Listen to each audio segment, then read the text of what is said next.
start. Thank you. Good morning. It's 8:30 a.m. and we are here with Tom Gaines for a Central Services update. Good morning, Commissioners. Is Cindy joining us online today, or? She is not online at the moment. Okay. So. Am I? All right. Okay. Oh, there she is. Oh, awesome.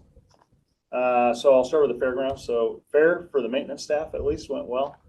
They did have a lot of overtime, averaged about 65 hours each, some of which was expected, but some not. I'll get together with Jim and discuss what went well, what didn't go so well. I think we have a few personnel items to address, nothing major, but there was a couple of weird hiccups. 65 hours may seem like a lot, but this is another year where those numbers have actually decreased a little bit. So each year we kind of bring that down a little bit, but they are, working 12-hour shifts. So, but we did have a good meeting on Friday with Danielle from All Place Systems, and we look forward to her design for a new announcer's booth and options to expand that over the next few years, whatever, but it'll be, it was a good meeting and discussed all the various different ways we could go with that.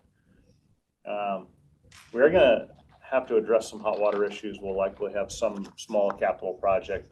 We can do it internally, but we're going to have to spend some money on those bathrooms. Our mixing valves in the bathrooms aren't working the way they should. And the bathrooms all have tempered water, so you just stick your hand in there. It's automatically mixed, but it was hot water. It was too hot. We're not sure why. We turned the hot water heaters down on the second day of the fair, yet they were still generating hot temperatures. We have two different issues. We got elements that are overheating or they're not working, which is a really weird issue that usually doesn't happen with hot water tanks.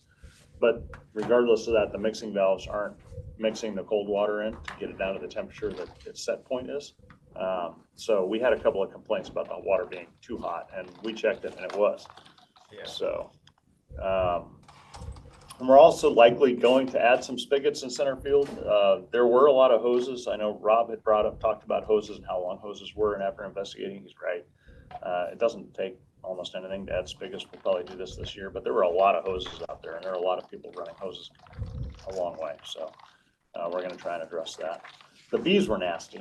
We had to move some goats in the goat barns to address 3 or 4 nests in the goat barns, and we had to get with the superintendent, because if a goat mixes with another goat, then that kid's goat's disqualified. They can't mingle in the same pen. So we had to work it out with the superintendent to, have the goats share some spaces so that we could get rid of these wasp nests that were right above the kids' heads, but there are quite a few nests. And a lot of the vendors in center field were dealing with wasps. So I've looked it up. We use fly predators for the flies. We haven't spread chemically for the flies in 3 or 4 years. Those fly predators work great. And there doesn't seem to be any biological way to get rid of wasps, so they just suggest a lot of traps, netting where you can put up netting around food, that kind of thing. But I don't know how you do that at fair, but we'll try and come up with a way. But they were worse this year than they were last year. So didn't notice that. Hey, Chris. We were just talking about fair. Oh. I was talking about bees, and I was talking about hoses and water and hot water tanks. And what was your impression of fair? I think it went well. Yeah. No real big issues, nothing too bad. Yeah. I know we had some bees. Yeah. I've thought about that though too. I think we're going to go through and we'll use Tempo, and I think we'll spray all the barns a couple of times in advance to help knock the bees down. They were pretty bad this year. Do you think Tempo will keep them away? Yeah, it will. Kills them and keeps them away. So it's got a residual, yeah. So. All right. Well, that worked. That or whatever, what is his name? Chance Wilbur Ellis. I'll talk with him before we do something, so. Yeah, so because there's nothing like fly predators, right? Oh, yeah. There's nothing like that'll take care of bees. No, it's just sure spray for them. The only good thing about Tempo is it does nothing, once it's dry, it's nothing, no harm to any animals, Yeah. So. Okay. Any questions about fair before I move on? Anything you noticed? Rob, you were there all week. Any big issues that you noticed, or anything? No, you're in. No. Anything that stands out? No, there were a lot of things that stood out that I didn't like. Yeah. I mean, but mostly on Jim's end. Yeah, there's a couple of things on Jim's end I want to get together and talk to him about. We had some overtime hours that maybe we shouldn't have been the ones doing it, but you know. Yeah, I would like to understand that better, the Yeah. overtime stuff. Well, Maintenance side, I mean, I obviously, yeah, if you have maintenance and things that need to be getting done, but on his end, for sure, there's some questions I have. There's just a lot of ways that, it could be more convenient. yeah. For us, it's kind of driven. Good morning, Cindy. For us, it's kind of driven by, the opening hours of the fair. We only have so many maintenance staff, but we have to cover all the hours. Yeah. So we go to 10 or 12-hour shifts so that we just have somebody there, and we have 2 people per shift with some overlap. So that way something breaks, because we're reactive, right? There's not a whole lot of PMs you can do, a lot of work you can do, but you're just kind of reactive to everything going on. So that's where that's what drives most of ours. Yeah, So, just keeping whatever happens, whatever gets broken, so. yeah. I did get those lanyards, so if you want to color coordinate, see some, those are a little bit thicker. Let me know what you think. So, all right, I'm going to move on to the coroner's office. Interviews went really well last week. We interviewed Boughton Construction, Swinnerton Construction, and Leidig. After the interviews, it was decided that Boughton would not move forward. They interviewed well, but there were they just weren't nearly as strong as Swinnerton and Leidig. So this coming Thursday, even though I'm off, I'm going to go down to Turner Townsend's office in Spokane at 3 o'clock. We have a bid opening, which is the final step for the selection of a general contractor for the coroner. And that will be between Swinnerton and Leidig, and they're providing what their general construction costs should be and what their fee percentage is for administering the project. This is the same thing we did for the jail. So that will decide whether Swinnerton or Leidig will be performing the GC duties on the coroner's office. We'll likely begin rushing through the design and start right away with a pre-application meeting with the city of Moses Lake. And there's no way we can have a new office operating in March. So while this is an expedited schedule, it's not going to be a 6 or 7 day a week schedule. So, and I just finished typing that out when I got an email from the architect. So he's got,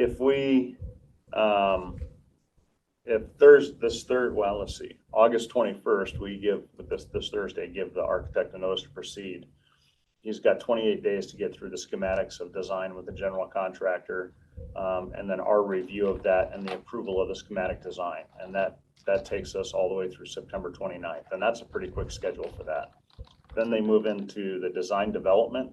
And this is when we start getting documents that subcontractors can see and start giving us pricing on, and get really detailed in the design. And that takes us all the way through December 8th of 2025. And that's when we'll get our first budget number for what the total cost is going to be. Then we'll get into construction documents, with a GMP being due by March 9th of 2026. And that's pretty quick too, to get all of the prints completely detailed out so that you can begin going to construction. If we approve that GMP, we'll give a notice to proceed for construction, work on permits. That's March of 2026. And that's when we'd be looking to put a shovel under the ground. And then it's 280 days of construction, which puts us into January, February of 27. So that's what we're looking like for a schedule, which means we'll need a temporary operating board for about 11 months. So that is a pretty quick schedule for all of that. There's time in there that can be saved. So I think that's a realistic schedule, but I think it could be better than that. Just some of it's going to depend on winter. Some of it's going to depend on how smoothly everything goes, permitting with the city and all that kind of stuff. So that's where we are on the coroner's office. I have let Craig know where we're at, and I'll text or I'll email you guys Thursday afternoon after the bid opening and let you know who we're selecting as a general contractor. So looking forward to that. The jail's going really well, cruising through the remaining major construction items on the evidence building, K9, mechanical systems, the kitchen, the laundry. The roundabout's on schedule, if not a little ahead. This week, they should be able to complete all of the sidewalks and begin paving the road next week. Later this week, we do have a pre-paving meeting with the DOT to discuss the mix testing and oversight by the DOT. They're calling the meeting so that they can make sure that we know what their expectation is for paving. I published another Facebook post this morning, and we'll start preparing the public for the only other hiccup I know of with the RAB. When we open it, it's going to have temporary striping. We have to use thermoplastic striping, and it's a special procedure for laying it down. And it takes about 24 hours from start to cure and the whole 9 yards. So we'll open the roundabout, but then we're going to have to put the detour back up for 1 24-hour period so they can put the thermoplastic systems down, because we can't do it right away. They have to wait for the pavement to cure. I can't remember the exact reason why. There was a reason why we had to wait before we could put it down. But we're scheduling it for October 10th in discussions with the school district. That's a no school day. So we can put the detour in the afternoon prior, get most of the work done. And then that next day when there's no school, we won't impact the school at all. And then it'll be open the following day when school's back in session. So I'll let people know that that's coming, so they know that it's going to be open, but we're going to close it for one more day. So we did close on the property. Thank you for jumping through hoops. No, Tom, thank you for rigging the hoops for us to, we didn't really have to jump. Thank you for doing all of that. Well, and to the clerk's office as well, or to your clerks, I should say, for doing that and getting that meeting set. So I do have the check for $525,000. It's nice to have both the short plat and the sale behind me and off my plate. It was becoming a bit of a stressor, and I'm delighted to be done with it. And as the commissioners know, the judges have indicated that they're unsure, Superior Court judges, how court operations will take place once the sheriff's office moves into the new jail. I've talked to them about reaching out to Asotin and Jefferson counties who have been doing this forever. And they said that they were good with that, so I did. And now I've heard back and we're getting ready to schedule, and the judges are asking us not to do that. They want to have an internal meeting with all of us first. To me, that's kind of a red flag. I don't know if they want to try and dictate how things will work or if they actually want to learn how things are working. I don't know. So I think I talked to Joey about it at Fair. He was going to try and talk to the judges this week and find out why they want to do that. So I'm tempted to have the meetings anyway, because I'm curious myself, since I don't really understand the court's operations, don't want to reinvent the wheel. So I'll keep you up to date with that. I am planning on taking a trip with Kevin, and I'm not sure if anybody else wants to go to Asotin County, probably the first week of September. They're completing their jail. They're moving in. And even though it's a smaller jail, I'm planning to meet with their operations staff, facility staff, and other stakeholders to hear of any lessons learned. Also tour that jail, how it turned out, how the transition moving in went. Any gotchas, we should have done this, we should have done that. We didn't think about this, so I think it's a good opportunity, since it's the same architect and the same style of jail, for us to go down there and say, how did it go? How did you prepare? This is what we're doing. They're going to be operating before we are. So it's Asotin County. It's not too far away. Right. So just a kind of a day trip. See what happens there. So Central Services HR building, they're continuing to finish the building. I believe carpet's going to go in this week. And we're supposed to get exterior paint this week. There's some break room equipment we need to get. It's going to be kind of minor. And we're getting upgraded countertops at no cost. The counters that were selected were suddenly unavailable, and they're putting in a new stone product, and they're not going to charge us for it. So that's great news. The discussion I had with the board last week about Merchant McIntyre and Associates, this is the company that goes out and administers, gets federal grants. I did receive some feedback from Commissioner St. Clair of Island County, and they are working with their Public Works Department. I'm asking Andy to reach out to their Public Works and see, has it been worth it? Did it bring value? Are they getting money and taking care of federal grants like they purport to do? And I've also spoken with Susie Fody, who is definitely interested. And during the rodeo, Teresa Atkinson, I talked to her a little bit about federal grants and things like that. She'd like to talk to them too. And Dell is aware, and Dell thinks it's a great idea. So I'm still doing some due diligence, and I'll come back to the board after I speak to some more of those and see if that's, and hopefully some other counties, and see if it really brings the value. I mean, $8,000 a month, you're basically hiring an FTE. But we should be getting a good return on that investment. So I am only here through tomorrow, and I'll be off Wednesday through Friday, except for the bid opening on Thursday. I'm looking forward to my son's wedding.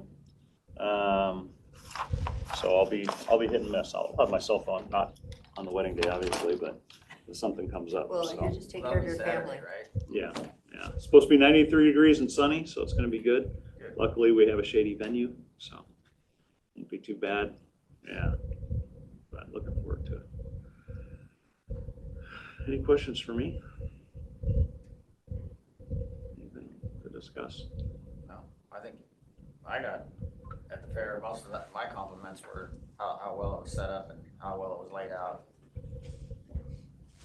Just overall, everybody had a fun time.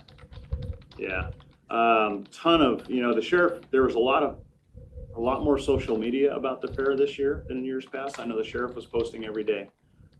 Hey, this is how and they did a nice job. They're formatted posts, right? It wasn't just text. And I know on the last one, I can't remember how many comments it got, but there was a ton of comments just being very appreciative of the amount of law enforcement they saw. A lot of people commented on that. So as a matter of fact, I don't think there was a single negative comment in that post. So I know, and there was a lot of comments. Yeah, So, there's usually some comments that are not. so yeah, and it was definitely visible. It was kind of funny. So I was standing next to Gary Mansford when a little kid just came up, gave him a hug, which was kind of cool to see. And he was with his parent, so it made Gary feel good. Yeah. Any last parting shots for you on fair? No, it's a Thanks good for fair. everything you did. Yeah, getting thanks ready. for- You're keeping welcome. No, everything it's great. No, thank you. I mean, it was a good fair. Not really the only big issue we had was that Carolyn Fisher, the shade cloth finally had to come off after the wind on Yeah. Wednesday. It tore it apart. So I know Jim would like to see something of more of a permanent structure there for coverage. So Yeah. that's gonna have to be thought about and designed out. So Yeah. other than that, no, it's a good fair. Appreciate Quiet. everything you did. Oh, thank you. So. Okay. Yes, thank both of you for keeping things moving, Oh, you're welcome. keeping them looking good, Yeah. well maintained Yeah, and staff did a great job as well. looking good, so thank you. Well, and on that actually, so with Blair spent a lot of time, so I know that he was taking notes. We're going to talk safety and risk and stuff after, and discuss some of the items that he found. So there was a few things that he did notice, and we only had the one power outage that I'm aware of in North Camp. Oh, yeah, that's the other one. We're gonna have to do something about North Campground. It went down again. Yeah. So it smoked all the wires from the wow. transformer down to the meter again. Yeah. So, Did Is it actually several damage of the them or wires? just- yeah, they had to rewire it again. Again. So that's, Second year in a row. So, yeah, that transformer is not big enough on the pole there. yeah. So, All right. Well, we'll have to address that and maybe meet with the PUD about what we can do. So. Yeah, nobody likes to not have air conditioning when it's 90 degrees out. Well, back in the day, yeah, the vehicle or the RVs didn't have AC, when you Yeah. put them in there, and now you pull a lot of power. yeah, most of them, like North Campground is mostly 30 amps. Mhm. And now they're looking for 50, some of them for 250s. Yeah. So, yeah, it's Well, definitely, and we limited the size of the RVs that can go into each campground now to try and mitigate some of that. But Yep. Yeah, you just have the ones that are grandfathered in that have been there for a while, so nothing you do about them, but just, oh well. No. it's true. I don't know about grandfathering them in. But, yeah. Eventually, you have to buy a new trailer. Well, yeah, they buy new ones and they're getting bigger, so, I know. Well, then you have to move to another campground. you know, good luck with that one. I'm gonna stay out of that. Yeah. So- Yeah, you're like, don't touch that one. Okay. Nope. Well, if there's no questions for me, that's what I've got for you today. So I appreciate your time. Well, thank you. Right, sir. Thank you, guys. We'll go into recess until 9 a.m. Good morning, it's 9 a.m. and we are here with Jim Anderson Cook for a Development Services Update. Good morning, Commissioners. Happy Monday. Happy end to the fair week. I think that was pretty successful. Had a good time last week. Hopefully everybody did as well. Barb asked me to come prepared to discuss an email that was floating around from Conservation Northwest about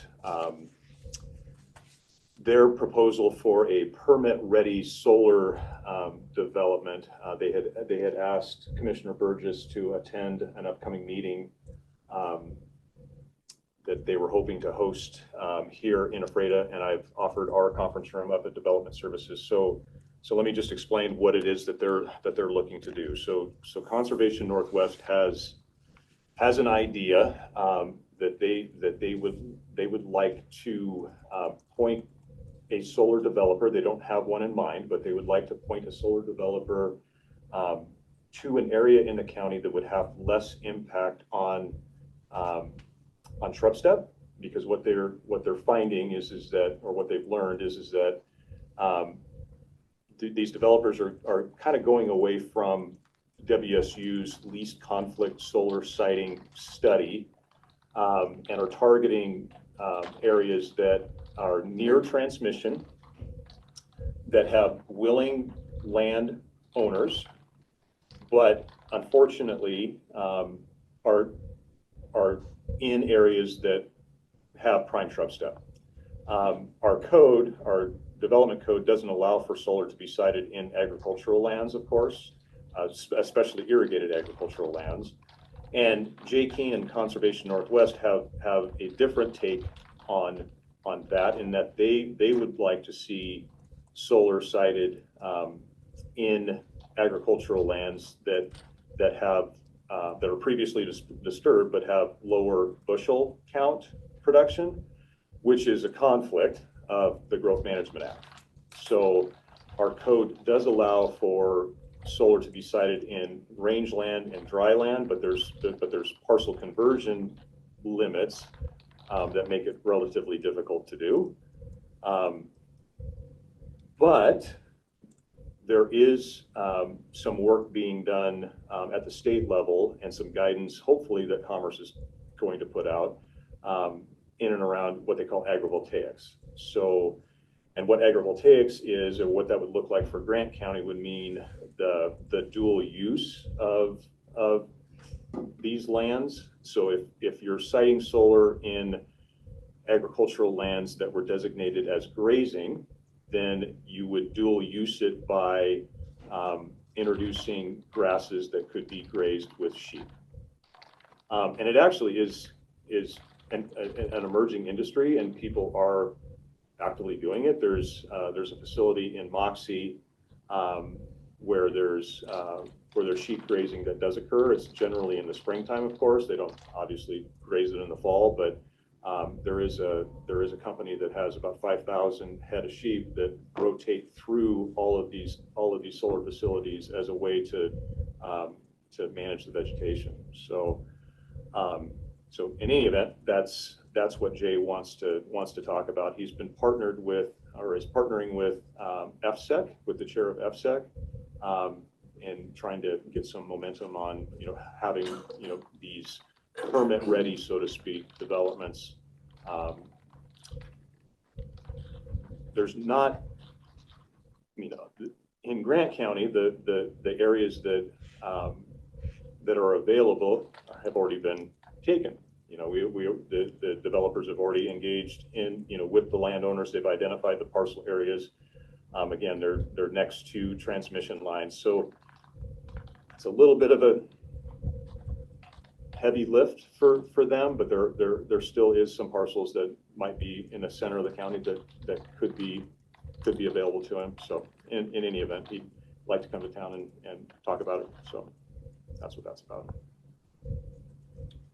After talking to some of our legislators, Ybarra and Warnick and Dent, I think we need to let them know what's going on with the shrub step, because Alex Ybarra didn't even know anything about it. Yeah, Tom, I had Tom talked to knows Tom, something is about very aware of it, and I didn't realize that they, But I think we need to maybe get them involved a little more so that they can at least fight back at the state level. Yeah. Right. Tom is definitely aware. I mean, he was part of a meeting that Commissioner Jones and I were at the PUD. And he was kind of taken aback by it, and we had asked the same thing, that he go back to the state and raise the red flag, because I mean, we've had discussions about this recently before too. I mean, this guidance, all it does is, when you mitigate for it, is it just drives up the price of the power purchase agreement. So, because it's not going to stop the development. It's still coming. So it's just a matter of how we handle it here. But yeah, so that's what Jay's looking to do, and he's not wrong in that if there are areas that are previously disturbed, and the landowner wants to put it in a different use, then my job is to find a way for him to be able to do that. I have a landowner in North County, in your district, the Isaac brothers. That's exactly what they're trying to do. Is they've got large parcel areas that they can't graze it. They can't do anything with it, and this is they're looking to put it in a different use, and keep the land in the name, and it's right, running transmissions running right through it, and it in this particular case makes decent sense. So that's, again. So what prevents them from being able to do that? Just the zoning or? No, it's zoned appropriately. It's zoned appropriately, but to your point, if you and I walked out there today, we'd be picking cheatgrass out of our boots for a month. But the Department of Fish and Wildlife has decided that it's pre-emergent shrub step. So that's the holdup currently at the moment, is that the developer is trying to figure out, is trying to come back with, literally what's happening in the moment is the developer is coming back with a land analysis, an appraisal, so to speak, and putting a value on the land, so that they can come up with mitigation for pre-emergent shrub step. That's where it's at right now. So I stopped by the Isaac's office coming back from Nispelum a week and a half ago, and had a long conversation with Brian in and around land values, because what's it worth? I mean, is it $100 an acre? Is it $150 an acre? I don't know. I mean, but it needs to come back at truly what it's worth. I mean, we have projects, up and down the Quincy corridor that those land values are coming back at $1,649 an acre. I can't imagine that land that is not productive, that you can't even graze, would come back anywhere near that. And so that's where that one's at. And I think we're going to have a number here pretty quick, and it's going to be something that's within reason to push the project forward, but that's where that's at.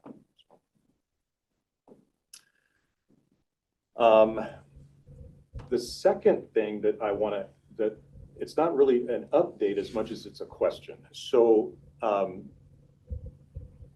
myself personally, and now one of my inspectors in traveling West Shore last week, have been approached, my inspector pretty aggressively on Friday, myself not so aggressively, by homeowners up and down West Shore. So what are we doing, if anything, with the outreach that has happened on West Shore? I mean, we've got people asking for a public meeting. Is there any updates to that I can share with my team? Yeah, so the main thing about it is we are not supposed to say what's going to happen directly to them. As far as us, we're not permitted. Gotcha. Which is odd, but so when I had reached out to Public Works about how we handle that, or how I handle it when I get calls and what I can say and all of that type of stuff. Basically, Dave Bren has the authority from WashDOT to be the direct contact. So he is the one going door to door, giving them their solution and what we're going to do for them. Okay. As far as us, we can say that we're working on it and that we have somewhat of a plan, but we're not really supposed to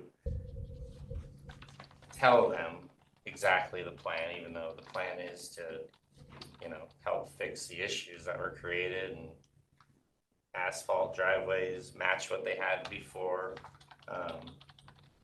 But directly saying what we're going to do for one person is only allowed by him. Okay. And he's only working 2 days a week. Yeah. So I don't know how many they have done now. The last update I was in, they were only at like 16 of the 72 or whatever it was.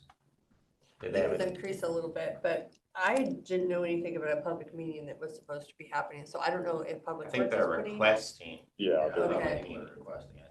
I have not received a response from Public Works about that. When Okay, because I forwarded, I'm like, Looks like we're gonna have an update tomorrow on that, Yeah. between 9 and 9:30 if you wanna be present for that. okay, and that's a Public Works update? Yeah. Okay. It's just, the emails that are coming in are being addressed to the planning department, and so the homeowners that are sending those requests are, addressing it obviously to planning department, to the city of Moses Lake, to Public Works.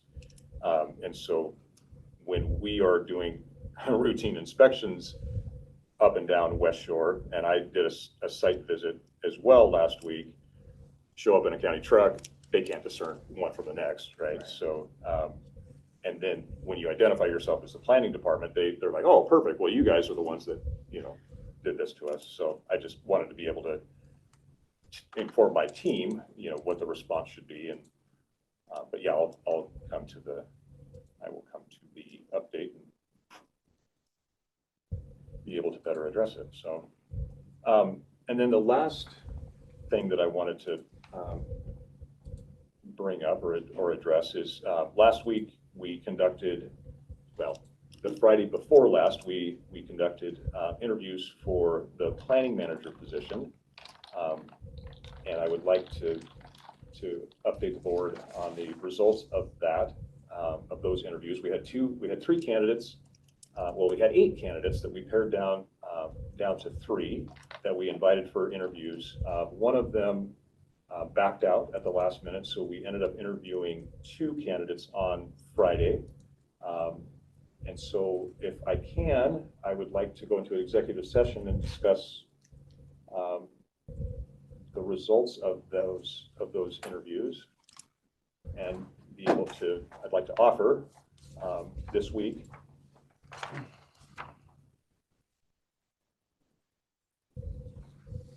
How long do you need? 5 minutes. Okay, we will go into executive session for 5 minutes, returning at 9:19 a.m., going in at 9:13 a.m. for job applicant / evaluation RCW 42.30111G. We are now out of executive session at 9:19 a.m. I guess the last thing is just wanted to thank the board. So started our executive leadership training this last week. And so far so good. It's been week number 1. I think it's been inspiring, so to speak. So 11 more weeks to go. We'll see. you do have 2 weeks off somewhere in the mix. Somewhere in there. So Yeah. in case, if you get a little Yeah, behind. if we get- but if we- yeah, if just- we get you get a little behind, just speed up that. We get Yeah, behind. But I found it very, very informative, and it was a good training. I'm having to push my cohort, so to speak, but I think Caitlin's cohort's got some energy. Yes. But- So, okay, well, if there's no questions, I'll give you guys 10 minutes back. Thanks, Jim. Thank you. I'll let you know when Jay sets that up, that meeting up. Okay. Okay. Thank you. thanks. Mr. Jones, on your desk somewhere is a leaf slip for Swahale. Orange one. Also, you're still on. Yes. My- We'll go on recess until 9:30. Good morning, it's 9:30 a.m. and we are here for a clerk of board update. Commissioner's office update. Mhm. You betcha. Good morning, everyone. First on the agenda is the pending decision spreadsheet. We were able to remove the, oh no, it's still on the front there. I moved it there. The Safety Committee Accident Prevention Program. The board approved it a couple weeks ago, so that is a completed one. So you still have a few more that are on there. Do you have any questions about that? I emailed it to you on Friday.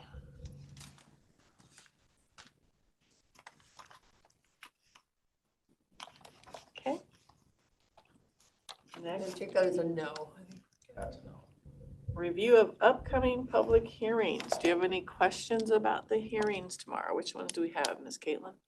It's 2 budget extensions. First one is for the consolidated homeless grant, the amount of $5,787,407.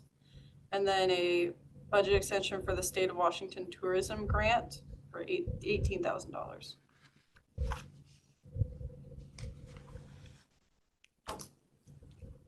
Those are on the website. They're on the website if you want to review anything. Review of this week's meetings. Do you have any questions? The one I want to just bring to your attention is tomorrow, the Board of Equalization will be here and online to discuss their consent items so that they can actually be here for you to talk with them about that. Mary, look at your thingy, McBob.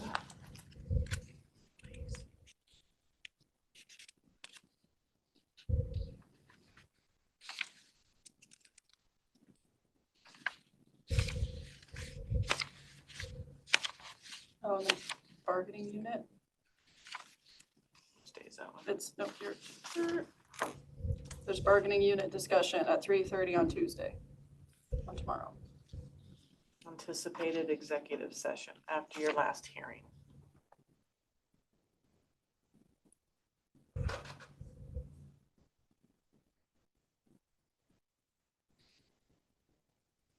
Okay.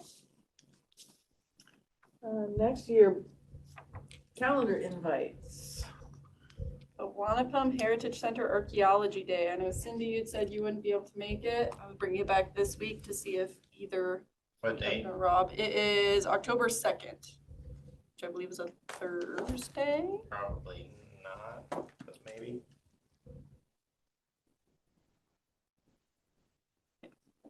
I can plan on going if nobody's gonna make it. Me personally, I might be there. Who knows? If I go, you can't go. Well, It'd be Team Grant Take, County. take the county van and you can all fit, you can.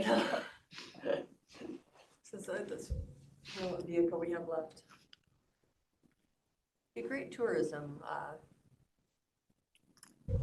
educational piece. it would be for my own personal interest. I'll go down there and learn something.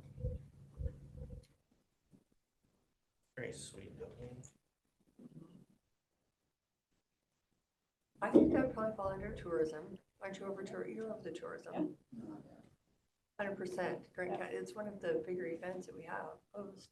They host, PUD hosts annually.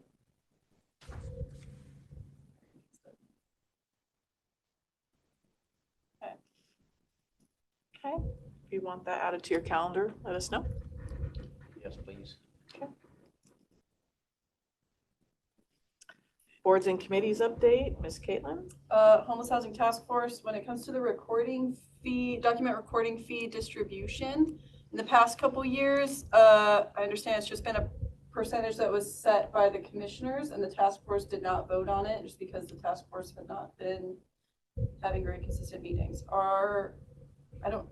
Do they have to vote on it? I don't know if they have to or if that's something that the commissioners can choose to leave the percentage split the same, but that is.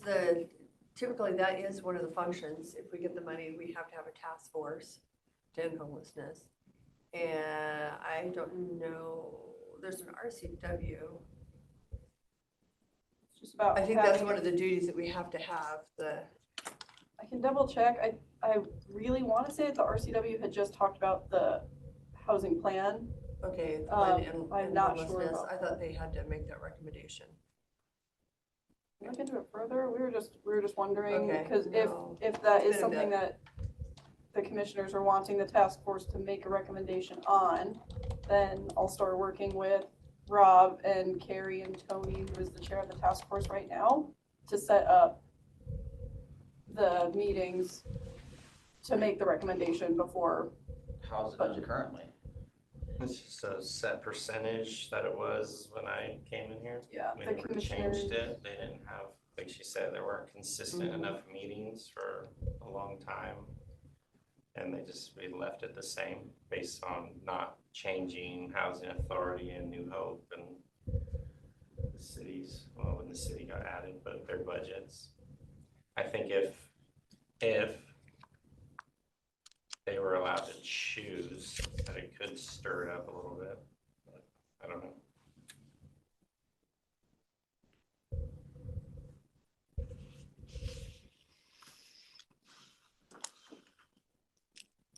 Ask what they're thinking, and then if it's our decision, then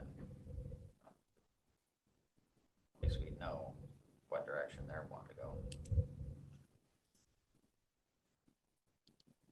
Then are you thinking that it would be presented like how LTAC makes their recommendations? It would just come as a recommendation from the task force to have these percentages, and the commissioners would approve or deny? That's typically, I think that's the way. because they're supposed to go in front of the board, the homeless task force board, and kind of make a plea for the funding.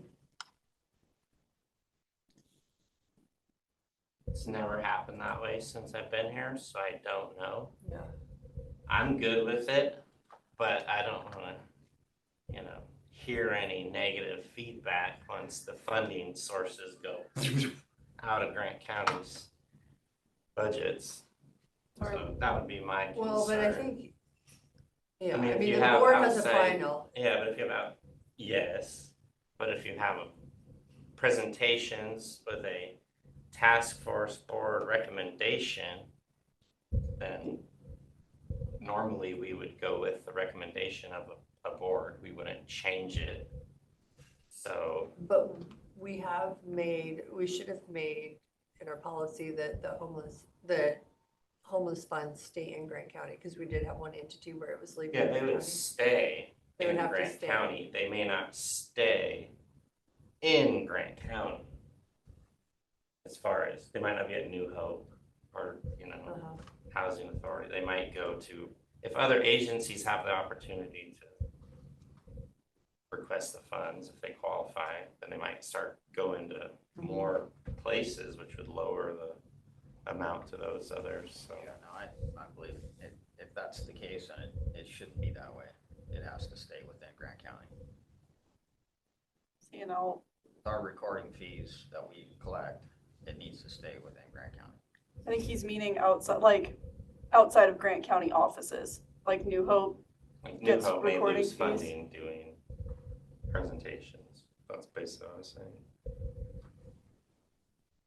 Okay, so it says if a county, I'm reading this, declines to participate, this is in the homeless task force.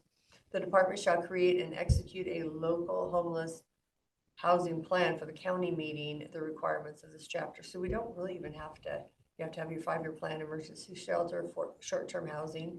We really don't even, I always thought we had to have a homeless task force, but we could do it in-house. We can make it a county department. I can bring this back next week when we've got a little more time. Or maybe during a work session. Just, the public records update starts at 9:45, so we're just gonna, I'm just gonna move on to the next stuff so we can cover everything. MRSC is putting on a webinar that has to do with creative solutions for housing needs in Washington State. It's $45 to register. Carrie is interested in it. Rob, is that something that you would like to attend? or I can attend if you're wanting people Is to this go. online? Yes, Yeah, I think probably both of us. and then Carrie was wanting to attend also, is that, Yeah. okay.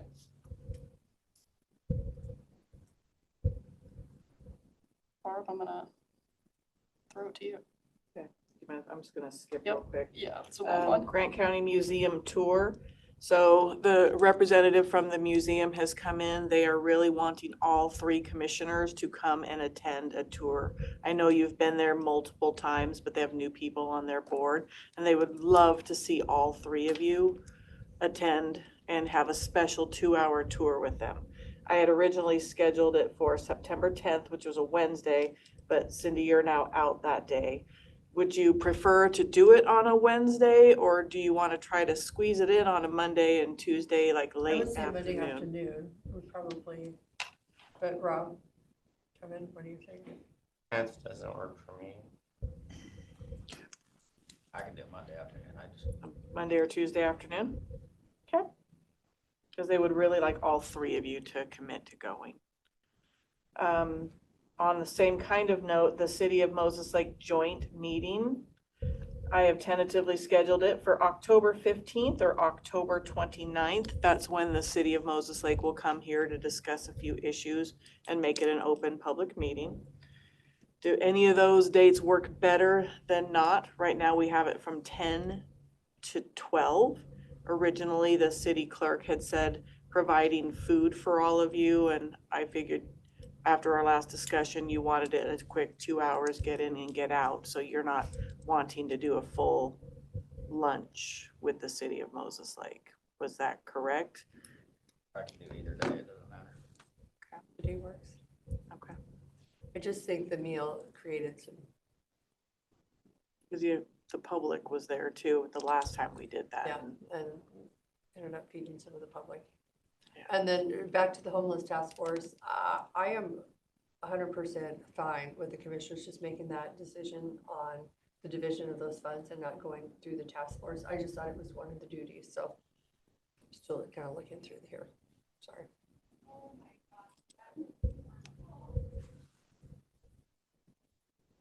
Okay, so And 12. October 15th or October Right now, 29th, do either day work for all of you? I'd rather get it done sooner rather than later. Okay. I think we need to have that meeting with the city. Rob, then, does that, the October Yeah, I'm 15th fine work? with either of them. Okay, Caitlin, do you want to do the last one?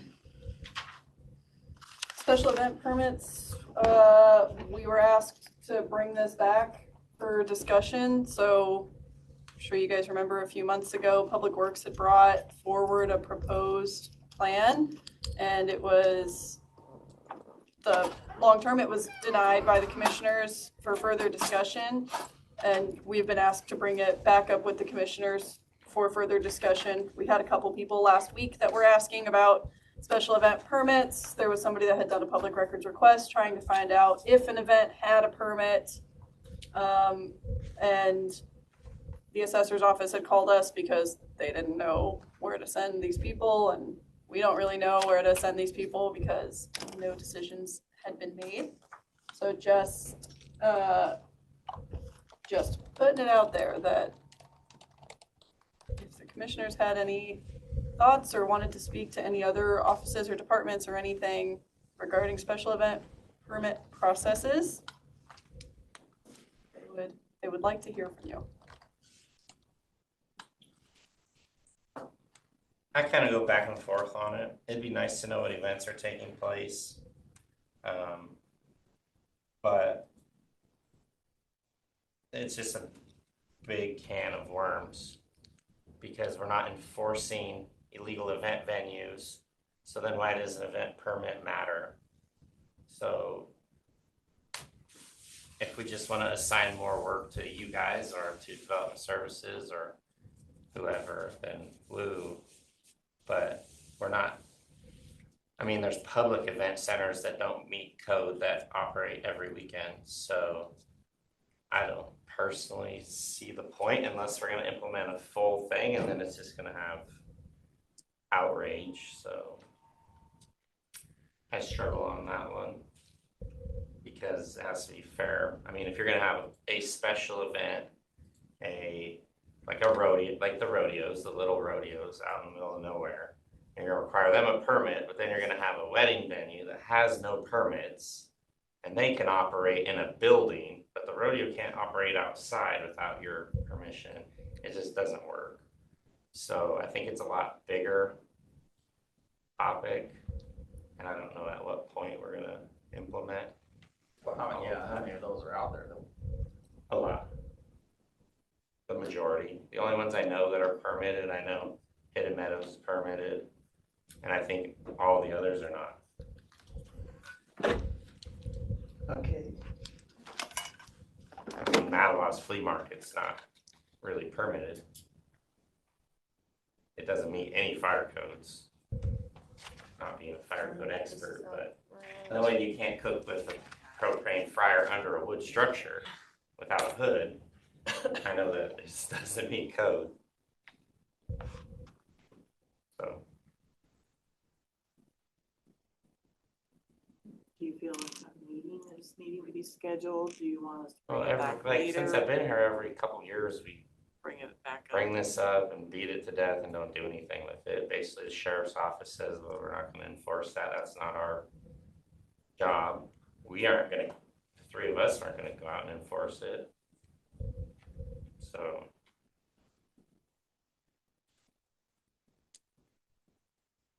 Don't know. Seem right that we have so many that are not following the law. We have a few that are following the law. That makes sense. But, right, if we're not gonna enforce it, then why bother?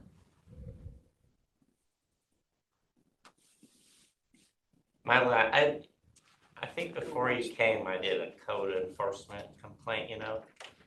I don't think you were even here yet. It was about something. I think it was the drug sells out in Wheeler. I think it was something like that. And I got an email like 2 weeks ago that we've received your complaint.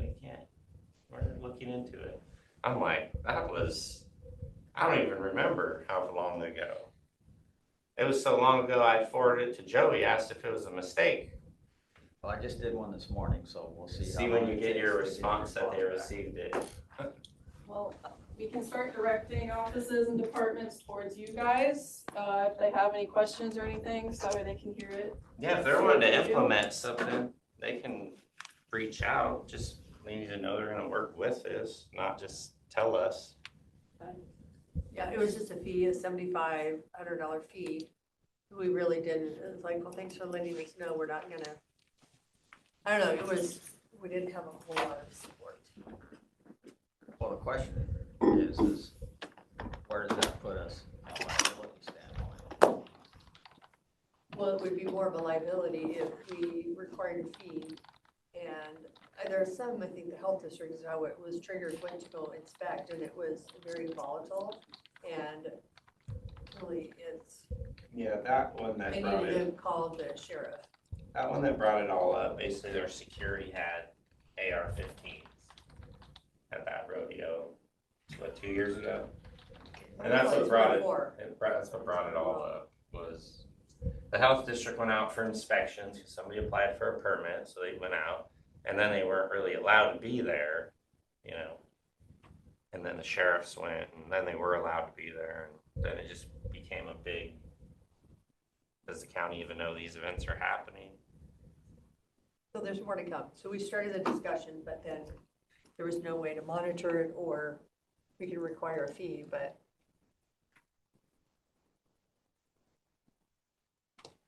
that was all we were gonna basically be able to do. So, more discussion. All right, public records. Not really a whole lot to update, just kind of taking care of them as they come in. We've had some kind of long, lengthy ones. Had some requesters that aren't quite familiar with what department things go to.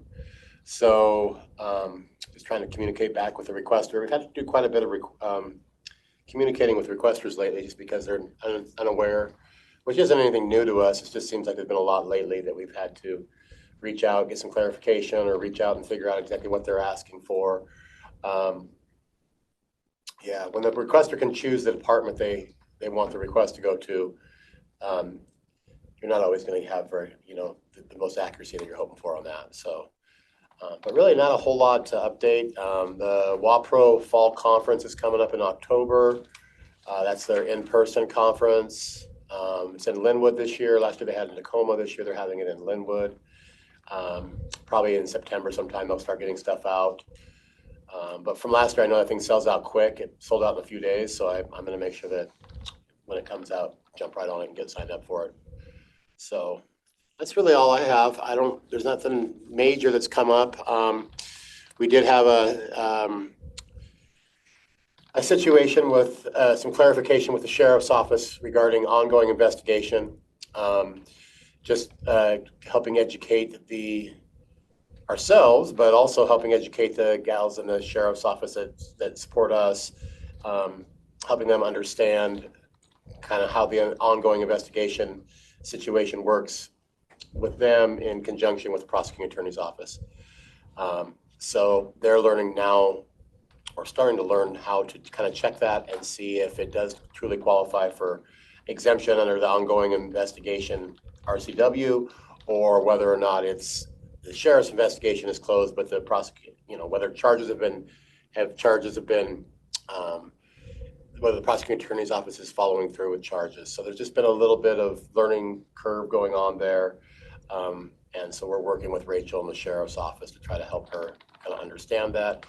And the biggest problem is that we have two different systems out there and not everybody's using the same system. So when Rachel goes to check something, she's having to deal with the Spillman thing and then the Lab 365 thing. Jail's using, I think it's the jail's using the Lab 365 and other departments are using Spillman. And so that's been kind of a tough thing because if you only have access to one, you're not sure what the other one says. And so she's working though to try to be able to have access to both those systems so that she can go in and do the things that she needs to do. We had an attorney that we responded to a public record request and said that it was an ongoing investigation. And the attorney came back and said, no, it's not. We want documents now. And so we found out through the process that it's just educating Rachel on the difference between an ongoing investigation and the report's just not done. And there's a difference there, and also having her check to see what the status of it is so that we can report that correctly back to the requester. That one we took care of, though. We were able to get some responsive documents out to the requester after they had shown their disapproval that in our initial response. That was really it. That was kind of the big thing last week that we kind of tried to iron out, and that we're working with Rachel and moving forward.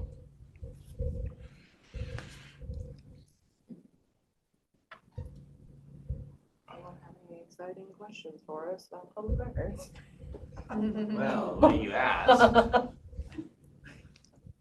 Just in hearing your last little segment, I was there at the counter when the gentleman came in and filed a public record request for the event permit. It has to do with the church. It's kind of a weird thing, which may even complicate things even more. But he was saying that the church was involved somehow, and he was looking for an event permit. He had contacted the health district, he had contacted the fire marshal's office, and was trying to run down this event permit. I didn't quite understand the whole thing around the event permit situation, so obviously we took his request. But that's what the request came in as. But it was interesting to me that he involved the church, or mentioned the church, in this rodeo that you had mentioned earlier. Anyway, I just thought that was kind of another level of maybe a complexity that you don't want to get into is, a church being involved and what kind of permits do they have to have and what don't they have to have. And anyway, I was at the counter when he came in. I said, I don't even really know where to send this request to. Do you know what department we should send it to? And so I just kind of picked several that I thought may have some information on it and sent it out to those departments. And we're basically getting back that we don't have that. We don't do that. And so that's going to be the response back. I don't know if he's going to be real happy with that response back, but that's what it's going to be. Is he the one seeking the permit, or he was? No, he was just seeking, yeah, he came in for the public record request. Okay. He was looking for a copy of it though. He was working, he had mentioned the church, and I didn't really get into what church or how the church was involved, but he had mentioned that. And yeah, he was the one that was trying to get the information. When was that? What was that? When was it? maybe early last week or late the week.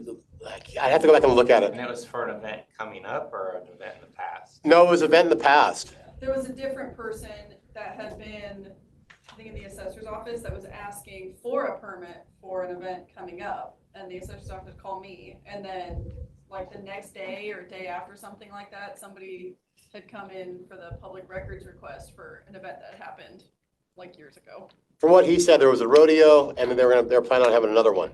And he was wanting to do the research to figure out what kind of permits were issued for this little rodeo.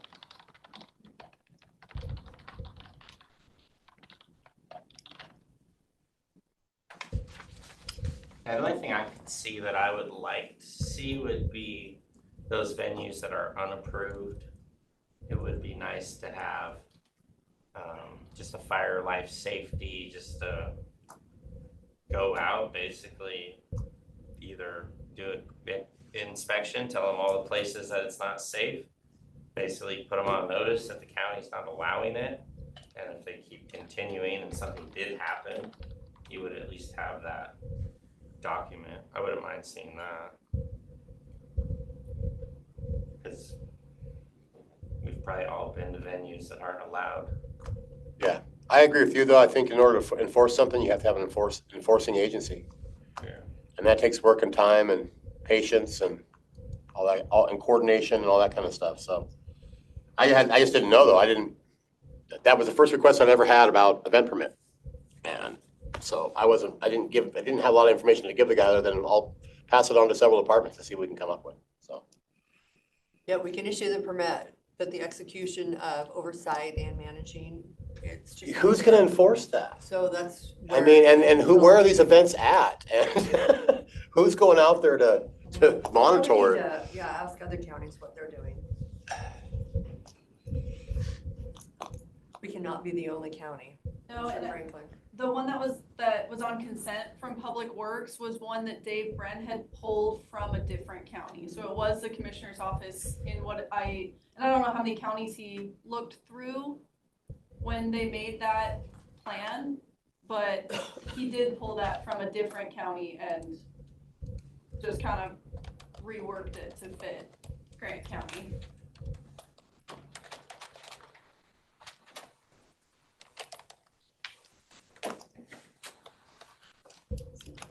Anyway, if we get any more, we can definitely let you know. Okay. And further updates if we get requests regarding that subject. Like I said, I've only seen the one and it doesn't seem to be a real popular thing being requested, so. No, I'm just looking right here. RSC here. Fun runs, bike-a-thons, parades, street fairs.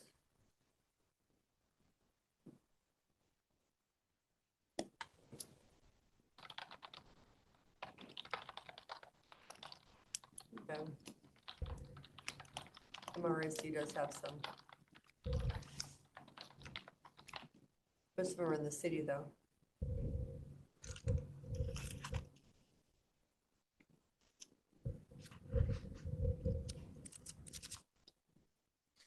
Okay.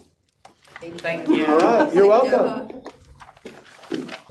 We will go into quick recess and back with accounting auditors update in a minute. Archives. Good morning, it's 10 a.m. and we are here for an auditor's office update with Michelle Jalen. Pass out the RCW for the auditor's O&M and the historical fund. You guys have the historical fund and it is got a balance of $248,185 in it. I don't know who was asking about it. Was it the museum or tourism? Yeah, Harriet Weber. It was not tourism. She had brought it up during a tourism advisory committee meeting, but I guess this is something that she had requested like years ago and was denied. But she was asking for the portion of, for the historical preservation to be going towards museums and historical societies in the county. And that's the piece that you guys have, Yes, yeah. not me. Mhm. So the auditor O&M doesn't come into play there. Thank you for bringing the balance. I think we could probably, for preservation, we'd use it. Damien, we put it in his budget a couple of years ago for the planning to take all their building permits and all those permits, maybe planning, and scan them in so that the public had access. I think our office utilized, we He didn't never put it in our used budget. the We didn't fund, though. utilize it for No, overtime. Damien didn't. No, he didn't use it, but I think we utilized maybe 10 or 20,000 was it? And then, so some of it I remember had been used for overtime when, I think it was Jerry and Brittany were scanning, yes. And then that fund was also used to pay for the consultant for the Laserfish, workflow. But there's a possibility that our museum, we may have some funds available for them to preserve. I believe it's documents, though. It has to be documents. So I think that the request that she was making was more like funds to assist with operations, maybe not necessarily.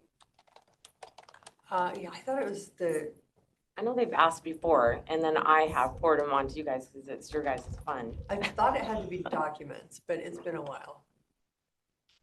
The house, It's historical documents. Okay. So if they're recording historical documents, It's preservation of historical documents. preservation, rehabilitation, restoration, reconstruction. Isn't there a catch that you had to hold them indefinitely to use that fund or something? And Like forever, not just a 5-year hold or a 10-year? it's a forever. Yeah. It has to be forever. It has to be a document that needs to be kept Yeah, forever. like Yes, building and planning, things that Yes. happen there. yes. And that's what I always ask when they come and ask me for stuff. Like the health district. It has to maybe. be for something that is a permanent documentation that needs to be kept. so I think that where her confusion is coming up is that the House bill that she's referencing, House Bill 1386, it says that $1 of the fee to be placed in the county general fund is to be used by the county commission for document preservation and or historical programming or preservation in the county. Okay. So I think the historical programming maybe is what she is thinking of for the use of Yeah. those funds. And Michelle, I apologize, which RCW did you pass out for the commission? Oh, here, I can give you one. Oh, I just don't have one to refer back to, but here, you RCW. can have this one. 3622-170. You can, okay. if you need it, keep it. Oh, well, okay, perfect, thank you. Uh-huh.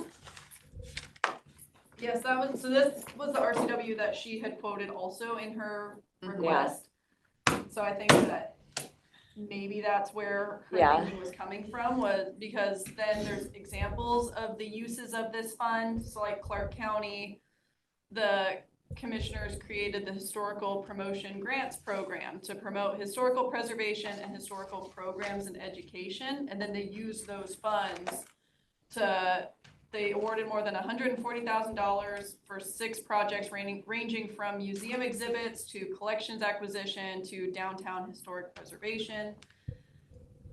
So Yeah. I'm wondering if she is thinking, The $1, okay. yes, Yeah. that maybe the commissioners could do something like that. Mhm, yes, but- and that is the historical preservation money. Auditorium is separate. Okay, But is a historical preservation, can 100% of that 248,000, can all of that be used for, because I thought it had to be for the preservation of documents. But a I portion of think you it could can be, take out. or the historical Okay, or the preservation. historical promotion. Okay, no, definitely look at it. Yeah. I know Because they've it would asked probably help the before. library too, or not the library, the museum. Right. Could probably use a little additional funding. Since they didn't get much in budget for. No. Maybe we could use that. Well, it's been increasing. I will say we have definitely increased the budget over the years for the historical, Mhm. Frank County historical. Just not as much as they asked Museum. this year. Yeah. Yeah. Um,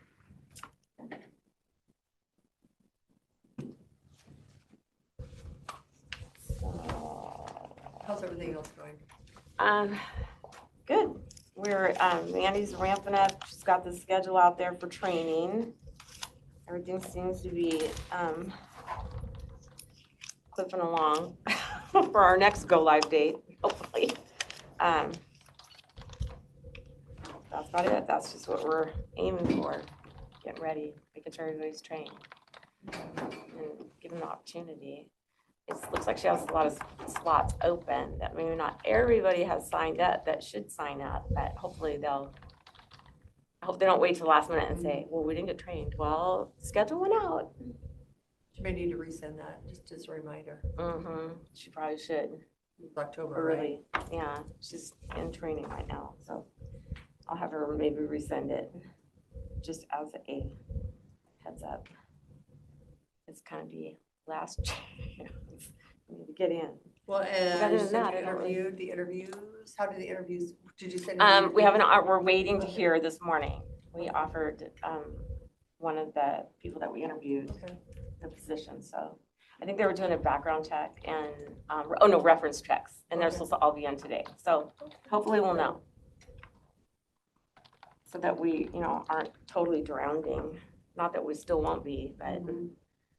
because we'll have to train this person. Yeah, She has a little bit of experience, just so, Mandy did not come at an ideal time with the conversion of and, new software well, program. and that's the thing is, yeah, with the software, it's really hard just to keep up with your everyday stuff and try to do implementation of software and train and then we're short a person that could be, helping do some of the stuff that she's having to fill in to do. But other than that, everything's just great. Perfect. Yeah. Well, we appreciate all that you do. Thank you. We try. You're welcome, Dawn. Well, I had a question, because somebody asked me, is accounting the auditor? You have licensing, recording, elections, and then accounting. Mhm. Does accounting always fall under the auditor? Or I just different think counties are, all of the counties do a little bit different, but most of them do, yeah. for the duties of the auditor, Mhm. along with everything? Because it is quite the job duties that It is, you're over. it is. It's a lot. Yeah, I know it. But most of the time it runs smooth. It's just this last, with the PUD and everybody, leaving and going to the PUD, it ran much smoother when we had people that had been here for a long period of time and knew what they were doing and then throw a new software system into it and having to train new people to learn. It's a lot more difficult. Mhm. A lot slower I process. agree, yes. Yeah, I makes it a concur. lot harder when Yeah. you lose people that have the knowledge. Yeah. Yeah. But we're getting there. It's working, so just taking a little time. And we're moving. Yeah. Well, thank you, Michelle. Uh-huh. Okay, Ma. We will Have a go good into day. quick You too, recess thank until you. grants admin update at 10:15. Good morning, it's 10:15 a.m. and we are here for grants admin update with Carrie Stockton. Morning, Carrie. Uh-oh. I don't. She doesn't have any, got a camera but no microphone. So she was trying to fix her audio. Not working. Uh-oh. Just want to just come down here? She's working from home.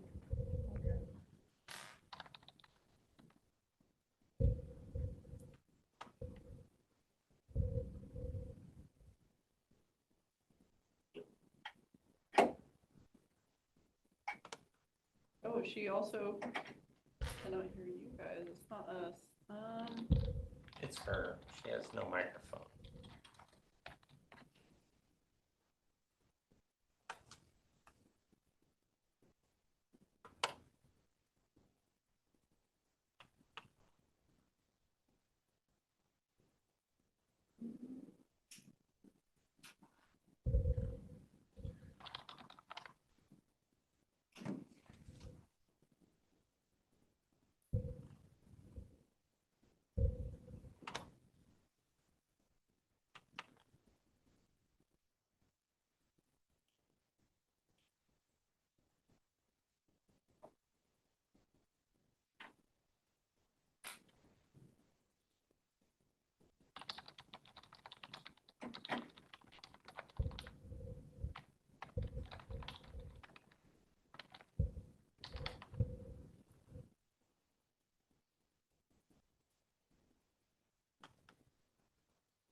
Microphone now.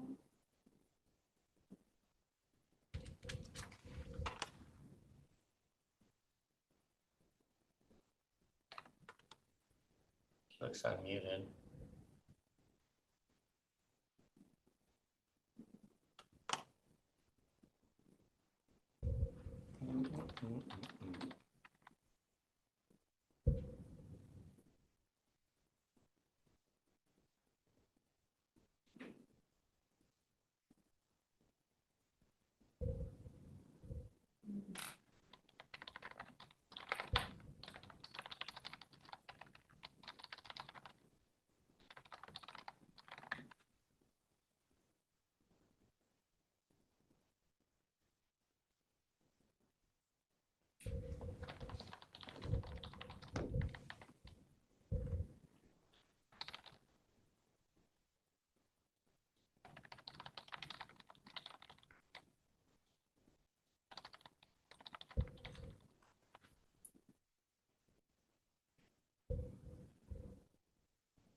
I would recommend, since we're not able to visit with Carrie, that we reschedule her meeting.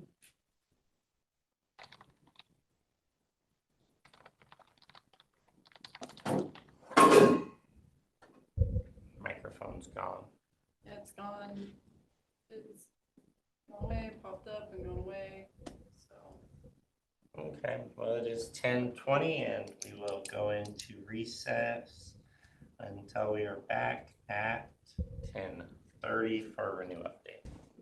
Good morning. It is 10:30. We are here with Renew for our weekly update. Welcome, Juan. How are you? I am great. How are you guys? Good morning.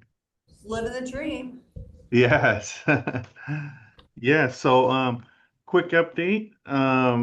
Just want to thank you guys on approving the positions for the crisis team. The 6 positions, we're hoping that by the end of this week or sometime this week, they'll be posted. And that will help us get closer to to becoming the endorsement team. And by the endorsement team, that'll be the 2-person response 24/7 days out of the week for the community, which will be really great. We're really excited for that. So thank you guys for that. And then also, just a quick update on the CCBHC, which is us hopefully becoming a certified community behavioral health clinic eventually in the future. Kind of some timelines that I wanted to update you guys on. We recently did a needs assessment, and then we also just recently completed a big questionnaire that's that the HCA has asked from us, and this is providing policy and procedures to them just to kind of see how ready we are to move towards this model. And some of the timelines that we have on that is the application is due the 26th of September. So we're getting everything together to send over for that. And then hopefully by October 13th, they will be letting us know if we're one of the 10 that has been selected throughout the state to become the CCBHC. And if for some reason we are not one of the ones that are selected, they still will provide support for us and they will keep us moving in that direction for the next time the funds are available to become a certified CCBHC. So excited about that to move in that direction because that we really feel that that's going to be a big help for the community. Any Oh, good any questions on that? All right, and if not, I have two more like walk-on items, really quick, that have to do with contracts. We have just an update on the Carillon amendment. There was an amendment. It's number 29. It's a Carillon facility agreement between Carillon Behavioral Health and Grant County Renew. Took effect July 1st of 2025. And then we also have a request for Dell to be able to do the DocuSign, the partner agreement between North Central Accountability's Community of Health Thriving Together and Grant County. It is for the Renew Recovery Coach program. So we're hoping to do that so we can collect the funds that are owed to us from them. And that was Existing contracts, they're not new. I'm just. no, right. And that one, this one with Thriving Together for the recovery coaches, it had to go through some legal reviews and those are finally completed. And so we're hoping to get Dell to be able to DocuSign those and get those funds over to us. Okay, so those are items 26 and 27 on our agenda, so. Yeah. That is correct. And that is all the updates that I have. Any questions for him? No, but I will let you know, I received an email from Dell. He was supposed to be one of the presenters at the conference next month in Oregon, the Portland, Oregon area. And the person who is facilitating that is not able to do, he was part of a panel. But I believe Dell is still going to be there. He just wanted to let us know that he will not be presenting there. So Oh, okay. he sent an email. Unless something Okay. changes, but somehow Yeah, the, it's that leadership symposium, I believe, the one in Portland. I signed up to go. I'm really excited. Yeah, it should be good. Yeah, it looks like it'll be really, really good. Okay, that's all I had. Thank you, Juan. All right. Well, thank you guys. Nice seeing you guys. Thank you. We'll Yep. go into recess until 10:45 when we are back for Fairgrounds update. Good morning, it's 10:45 a.m. and we are here for a Fairgrounds update with Jim McKiernan. Howdy. My eyes might be a little bloodshot this morning, as will all of our eyes be. I'm surprised we didn't give you the day off. I was surprised to see your update. It's a payroll day. Okay. So I'd come in and get this stack of overtime slips processed. There's quite a few there. Everything went well. Carnival was off about 17%, which I'll run the numbers for the fair attendance on Wednesday and get a pretty good idea of where we're at. Carnival was off 17% in revenue. It really was Tuesday and Wednesday that were terrible, and we're not sure why. We have some theories. We don't think it had anything to do with the shooting or the heat. We think it more had to do with immigration potential concerns. So that was just a collective input from the security meetings and stuff that we had each morning. We'll know revenue for the concessions booth probably by tomorrow, and that'll give us an indication too. I don't think people spend as much money. We may have had the attendance numbers, but I don't know that they spend as much money. Tuesday was really light, though. I still don't know exactly what that's chalked up to. I think it was the heat. It was hot. Yeah, but we have hot fairs, and usually it gets good in the evenings. The evenings Well, start. on Wednesday it was smoky. Wasn't it smoky on Wednesday? No, it was windy, Yeah, it was windy as well. super Oh. windy. Stay there. I will tell you, the entertainment this year was phenomenal. Tuesday night, DJ Precise had a decent crowd. Wednesday night, the Elton John guy was unbelievable. I mean, unbelievable. I wish more people had seen that. Jeremy McComb drew a decent crowd on Thursday night. He's always really good. The band Perry packed the house on Friday night. It was absolutely slammed over there.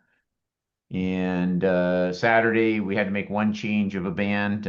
One band didn't come in because of immigration issues, so we had to make a quick change at the end, and the crowd was decent. I know rodeo seemed to have good crowds for the most part. Thursday night and Friday night Friday night was probably a little slower early, but as soon as we got done with the band Perry, my guess is most of those people went to the rodeo. But other than that, staffing was good. Everybody was happy. Cindy, we didn't get to give out your ribbon this year again. We need to do that next year. So, But other than that, it was a good fair. Everybody did really well. We got a lot of compliments, and Facebook social media posting is positive. So I'm gonna try to hit. I don't know. I might try to go to the Tri-Cities Thursday or Friday just to see how. I haven't been there for a few years, so see how Lori's doing. And then I am probably not going to go to Walla Walla, but I am going to go to Kashmir one day on the 3rd just to see that one for a little bit. And the only other request, I don't know if it got approved, probably the last week it wasn't approved, was Rocky Mountain Association of Fairs, I think went before you all, and I'm staying back to keep the office open, Cindy, so no problems there. yeah, no, it was approved. Sorry, you Oh, didn't. perfect. Yeah, it was approved. We just want to make sure there was somebody in the office so you didn't close the office. Yep. It's in Billings, Montana. I really have no desire to go to Billings, Montana in November. Other than that, as soon as I have numbers, I'll have those for you next week. Okay, well, thank you, Jim. That was a great Nothing. fair. Nothing else. Thank you. And thanks for the help too, Kevin especially. Holy cow. Kevin was there. We even had a problem with a sheep and a dog, 2 dogs, and Kevin very quickly took care of that for us, getting Frank and Reinhardt Entertainment another sheep. So we had a dog attack, and I've asked Joey to be aggressive about the dogs that are running around on the fairgrounds, especially during fair. And I believe Was he's the dog reported? What's that? Oh, the dog was reported. Oh yeah, they're trying to track him down. It attacked and killed a sheep. So Yeah, well, and we've had some animals that have been killed out in the county. I was just talking to somebody else. We've had some calves and they know where the animals are, where they live. And I'm like, you've got to turn them in. You've got to call it in because we will take, they seem to think that we're not going to do anything about it, but we definitely will. those dogs need to be destroyed. I mean, once they attack an animal like that, they're going to do it again. Yep. So, all right. Thanks for all the help, and we'll chat with you later. Okay, thank you, Jim. Thanks Bye. for all your. Thank your you. team. It is 10:50 and we will take a short recess until 11 a.m. Good morning, it is 11 a.m. and we are here for a risk and safety coordinator update with Blair Koch. Good morning. Just wanted to give you guys an update on the claims that we've had. So as you know, last week was fair. Surprisingly, we had 1 claim come in from the fair, and that was before the fair even started. That was on Monday. We had a golf cart incident with someone backing a golf cart and hit a rental car. Who backed up the golf cart? It was one of the volunteer committees we have that were picking up garbages and did that. So we did turn it into the insurance company just because it was dealing with a rental car. And so we figured it'd be a lot easier to have them deal with the rental company than to handle it in-house. It'll be under our deductible. Was it an adult driving it or somebody under the age of 18? Yes, under the age of 18. So it was a student driving. So we have What was to. the policy? Because before we'd stated no kids driving. I don't know what the okay. I don't know what the policy is, and so that's something we'll have to address next year. So. I think it's licensed drivers only. Yeah, and from then on, all I saw was adults driving from then on. It was during setup, I think, and so that's, It was, yeah. so we'll address that and work on that for not happening again next year. So that was the only incident that came from the fair, which is great. That's great. That's really good. And then we have on the 16th, which was on Friday, the sheriff's office had an incident at the gorge. One of their deputies was dealing with a suspect who was resisting arrest. The deputy got headbutted and chipped a tooth. Didn't go see a doctor or anything like that, but just did fill out a report to let us know. So other than that, that's all that happened. That's everything that's happened since last time we talked last week for claims. That's pretty good. Yeah, for, fair, some an event going on at the gorge, and a whole week of us doing activities so far. Knock on wood, I'll take that. So that golf cart that hits a car, Mhm. obviously it's a service organization or a school or something. So they get a sponsor, a donation And money. I think Jim's gonna take some of it out of what they get from us. Yeah, take whatever it costs. Yep, and I think that's what Jim's gonna do with that. So him and I will talk, and whatever the cost is, I think he'll take out of what they make from us. As I said, I was at the fairgrounds last week, spent a lot of time. Well, I think we need to be careful because sometimes we don't make, if we're contracted with somebody, I'd look at the contract to make sure. Okay, I mean, that would. well, be he did talk to them ideally- about that and be say, hey, ideal if that would happen. he but- did say, and even the person said, yeah, they may have some of it taken out because of what happened. Okay. So they do know about it. I think you talked to the parent too, because I think you knew the parents. So I think it's their work. I don't have any of that information. I just, shouldn't pay someone that damages things that costs taxpayers money. And it was a rental car? Here's the problem, not only are you paying for the damage on the rental car, but you're paying for the rental while it's out of commission. And it had a really small scratch on it, so they may not, Okay. we so it don't know. We'll see what happens with it. So we'll find out what the total was a cost. scratch, not a dent. Yeah, it was a scratch. Okay. Yeah, it was a pretty much, but it is a brand new vehicle. So we'll figure out what happens. So that's why it is turned into the insurance company to have them deal with it. So we'll have them work with us on that. So being my first year as the risk manager, I did spend a lot of time at the fair, seeing how it goes, everything like that, through the eyes of the risk manager of the county this time. I'll be working with Jim and Tom on some different things out there, but did see a couple of things that we'll work on addressing the contracts, stuff like that. One of them is securing pop-up tents with the vendors, making sure it's not just staked into the ground. Kevin saw that firsthand. The little metal stakes don't do very well with the gusts of wind we had on Wednesday. Wind won and tents lose really easily, they get destroyed. So we'll work with that. Daryl did come out there and did a walkthrough of some of the transition of money. So did get to see that as well and how it's done. So that was an interesting thing to see and the risk there. So saw that. So yeah, it'll be definitely an interesting thing. Big operation, lots of stuff going on there. And so. I'm gonna follow up, Rob, I don't think you were here. Daryl doesn't per se do an audit, but he audits the process that they are supposed to do it. So I just wanted to correct my statement when I said he audits them. Yeah. Yeah, I had just asked Jim, because I had never seen Daryl out there, and then Jim had responded to me that he had never seen Daryl out there. Yeah. So I don't. He usually goes out there. He goes out there a little every so often. He's usually in the back, so people don't see him very often. Well, that came from Yeah. whoever the ticketing person said that they had never had him out there before. Yeah. The law family, yeah. Yeah. Or auditing his, Yeah, he doesn't audit them. He just helps set up the Audits processes a the long time process. ago. or something. So, Make sure they're following the process that he has in place. yep. And then law office set up more strict policies and stuff like that. So, with the fair, Jim and Tom, when they said they wanted me out there, said I needed to get shirts. So Jim said to get shirts. Shirts were ordered for me. And then Jim gave me the bill.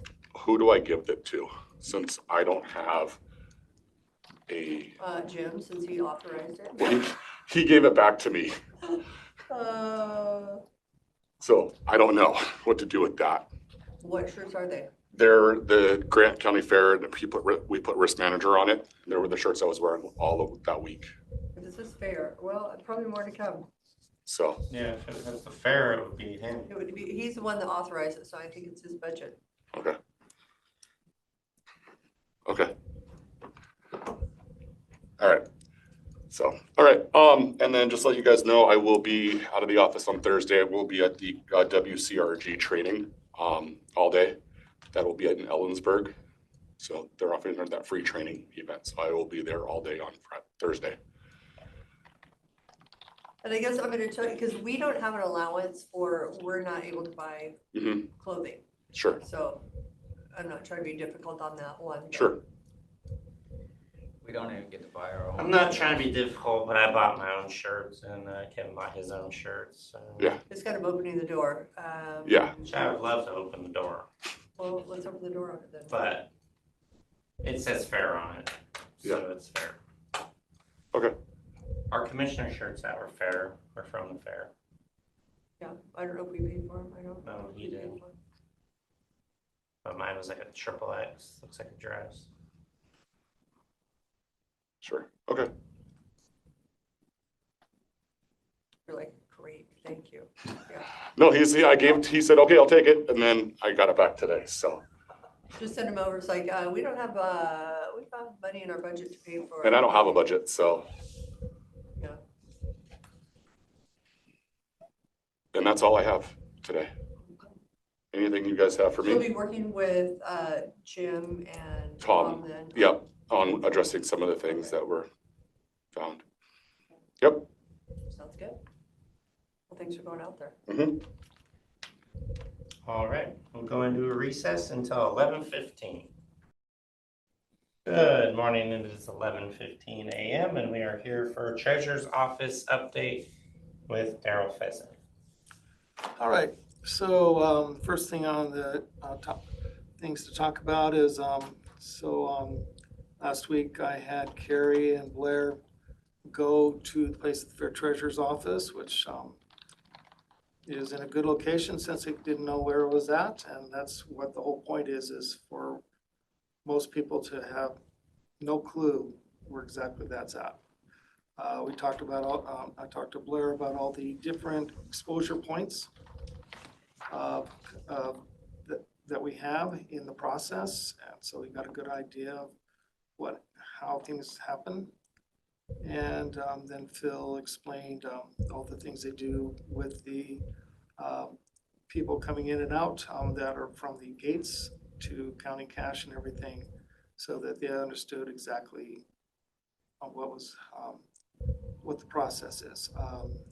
Phil did say that this was his 30th year working there. 30 years ago was actually Sheldon. That was the one in charge, with Phil assisting.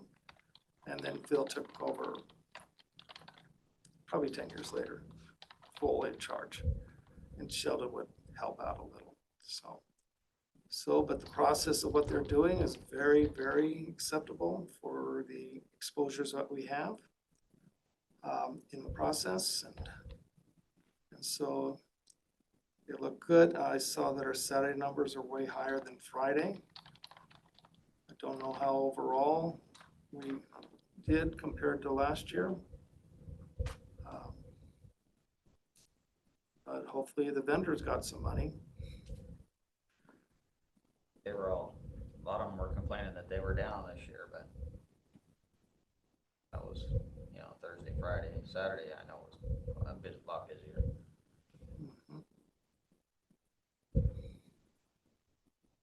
No, so I guess their only complaint is that there's too many vendors out there and they're all going after the same dollars. We have to provide choices. Yeah. So next thing is the Department of Revenue. I finally got a response from Department of Revenue.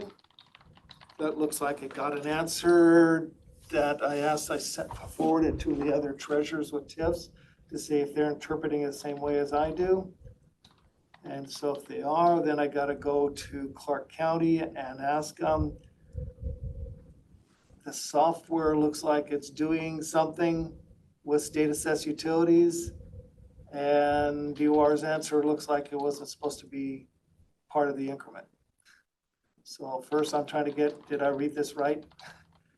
Get that answer and then pursue it is PAX still, is this a problem with the PAX programming? Don't know yet.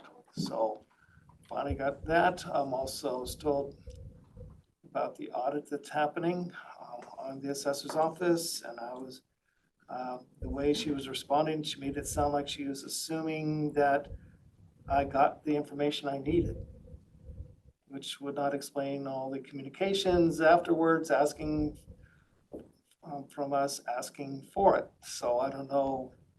I had to tell them again that I have not received anything that's useful or anything that helps the taxing districts. Also got emails from, well, Town of Warden and the Warden School District concerned about the negative tax collections, of which then, which I told them was regard to large value reduction changes and refunds. And I told them that this is something I expected the assessor to be communicating about for these big refunds, since we've had over $3 million worth of refunds this year.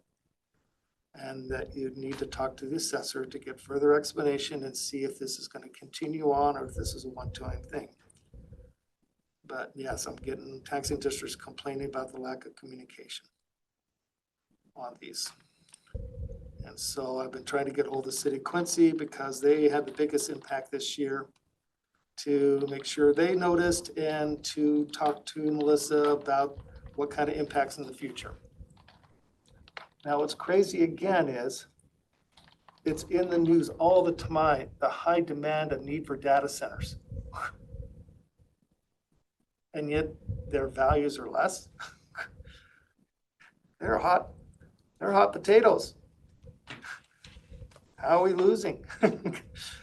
You know, there's just big demand of wanting to build, need to build more and more. Well, the fastest way is buy one that exists. Kick out the customers and use it yourself. That's the fastest way. So there seems, unless there's a big collaboration to try to keep values down and comparable sales down. But then if you go by the income level of how much you're leasing computer space to all these entities, then that seems like the data, this is what I believe the assessor's office is talking about, complaining about data not being provided. And they're trying to push legislation to force them, if you appeal this value, you have to provide this. But somehow that legislation did not move forward. And I'm just wondering why, how did, this is quite important. Well, I think it should be that if they don't provide the data, Then they can't contest. then they can't appeal it. Right, and that was the point of the legislation, is that you can't not provide the data or your appeal is not legit. That's the way it should be. But somehow, I don't know how the assessors didn't get their legislators to agree to that, to push it forward. Data centers have. That's called, this is a big value issue for, so, yeah, Chelan County's now, they're trying to work on a joint deal. I forward you that, moratorium document, thing from the Chelan County Treasurer Yeah, and thanks for the sending bullet that points. over. Yeah, you did. And the bullet points, the second email with the reasons. So, but again, I believe the most successful way is to immediately start the session next year, get everyone prepared ahead of time for a statewide moratorium. Because TIFs are not what they were told to be. I don't think many of these legislators actually had a clue on what the huge impact on these were. I sure hope you have a time period to talk to your legislators, come them in and start talking to them, ask them, what do you know? What do you know about these? And are you concerned about having your other taxing districts be the ones paying for all the infrastructure?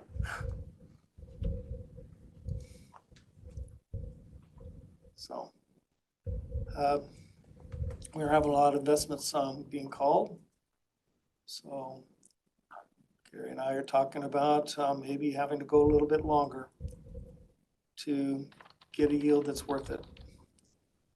But right now, there's again conflicts with prices going up in a lot of things and going down in some things, that some think that a rate increase is just as justified and not a rate cut. So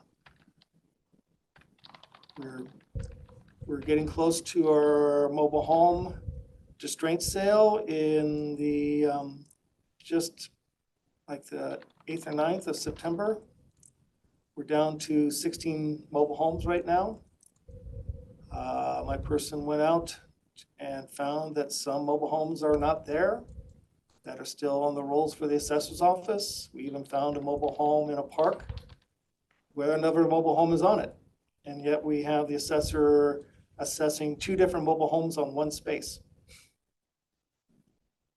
So we're not sure how that happened when the new mobile home came in. It's at the time of inspection. So we're having to point out that we had to pull out the mobile home. We were foreclosed on, because we had a person really upset because we posted their house, their mobile home. And it wasn't the mobile home that we thought was going to be there. And so we removed out that mobile home and told her it wasn't her home that we were distraining on. After the sale, we will be focusing then on foreclosure and be going out and posting those, since we usually don't post as much, so we don't have to travel as far. But by posting early, even though we have to travel more places, it seems to generate stir a lot more responses. So we're going to use this time to do a little more traveling and stir more responses to our notices for those that have improvements. What is the date of the sale? For what month? November or January? Well, the mobile home distraint sales, early September. Foreclosure, our goal is middle of November. We have everything backed up, all the different dates from the middle of foreclosure for that So one. can you do the distraint sale online or is it in person? Well, yeah, the distraint sale's online too, Okay. where you have to pay the $1,050 Mhm. and everything is refundable except for $50 if you don't buy anything. So we have that on our website. We're getting some questions. They were not happy that we weren't providing pictures of the roof, what the roof looked like from the top view and what it looked like inside. We're only limited to what the assessor's office does, and that's usually not something people let the assessor's office come in and take pictures. Usually it's all outside, and the assessor's office doesn't make any assumptions of what's going on inside. That's the case if there's a lot of damage, it's the person that owns it that needs to communicate with the assessor's office to have them reconsider their value. But that puts the assessor's office in a tough spot to know these things or what's going on inside. And most of the time, people don't even want them on their property. So it's a tough job to be an appraiser. Let's see. Wow, I did talk a lot. Looks like you got quite a few in your list. Well, it should be only around 16 now for mobile homes, which, we started with 40 just 3 weeks ago. So we've been getting a lot of redemptions. And then we also found some that are not there. We can't foreclose on, we can't sell something, we don't know where it's at. And so we have to tell the assessor's office, this isn't there. And you keep assessing and put value to it. So, and I have 3 senior exemption removals working on this morning. people selling, it's seniors, and then taxes get put back on for the prorated time period. One was, person died in 24, so we go clear back to 24 and put on the taxes back on for that prorated time period for 24 and all of 25. So those are the things that happen. And then we just had another mobile home just before it came down that's been selling back and forth. That's in Drake's Mobile Home Park. I know that's a real popular, and Health District really loves that mobile home park. Of how a mobile home down there has been selling over and over again, and nobody, and no one has a title, and yet it keeps selling. People keep selling something they don't know. So, yeah, so we're telling them we don't have a solution for you. We just know that there's a bunch of taxes on sales that need to be paid. And we're having landowners who buy properties with abandoned homes on them, and the title company tells us the home's not part of the sale, and the landowner knows, and then the landowner destroys it, even though they don't own it. They said it wasn't part of the sale. And we have all these taxes on the home that haven't been paid. And the assessor's office still has it on rolls. Just have all So kinds of we fun. are the ones that find out about all these. So, thank you very much. Thank you, Daryl. I actually like this weather. I like the change. Take a quick recess until 11:30.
you were muted, so might have been muted the whole time.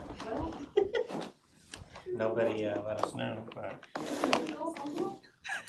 Do we have people online? no. No.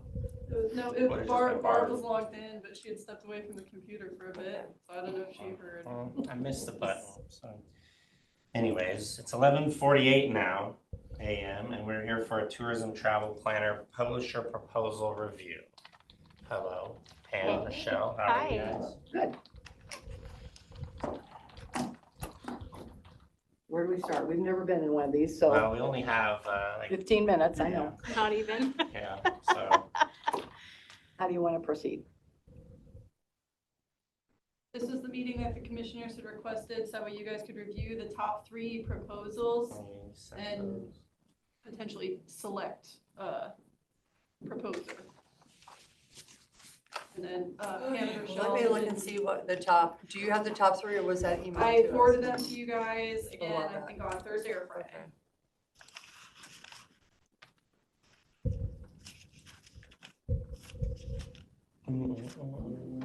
Or, continue trying to close. Thursday. Damn, again.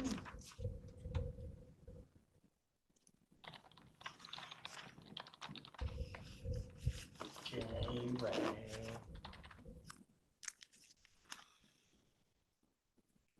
Oh, planner.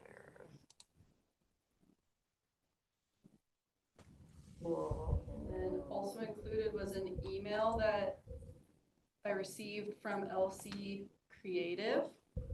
They are closing their doors as a partnership, but the team is still, she says they are on excellent terms.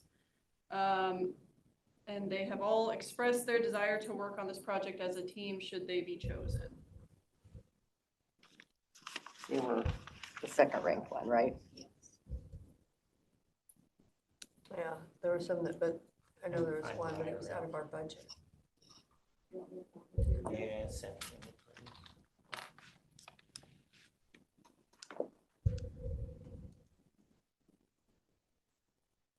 So J-Ray Creative Marketing was the highest score of that first round. LC Creative was in second, and Extra Mile Marketing was in third. It's nice to see that the top 3 were all local vendors, pretty much.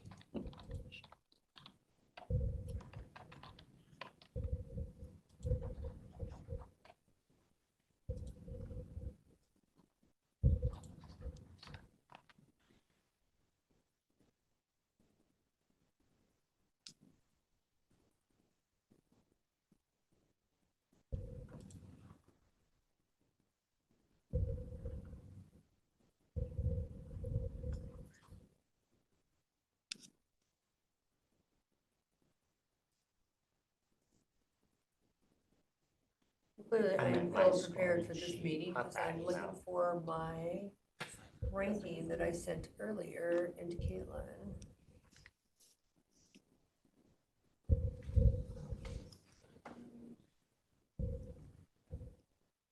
Michelle, what did you think of the 3? So I really like the top 2. I'm really familiar with Lake Chelan Creatives. I worked with them through the Chelan Chamber of Commerce. I think they put out a really great wide range of work. But I was really impressed with J-Ray as well. I think they did a great proposal and put together a lot of good options for us as well.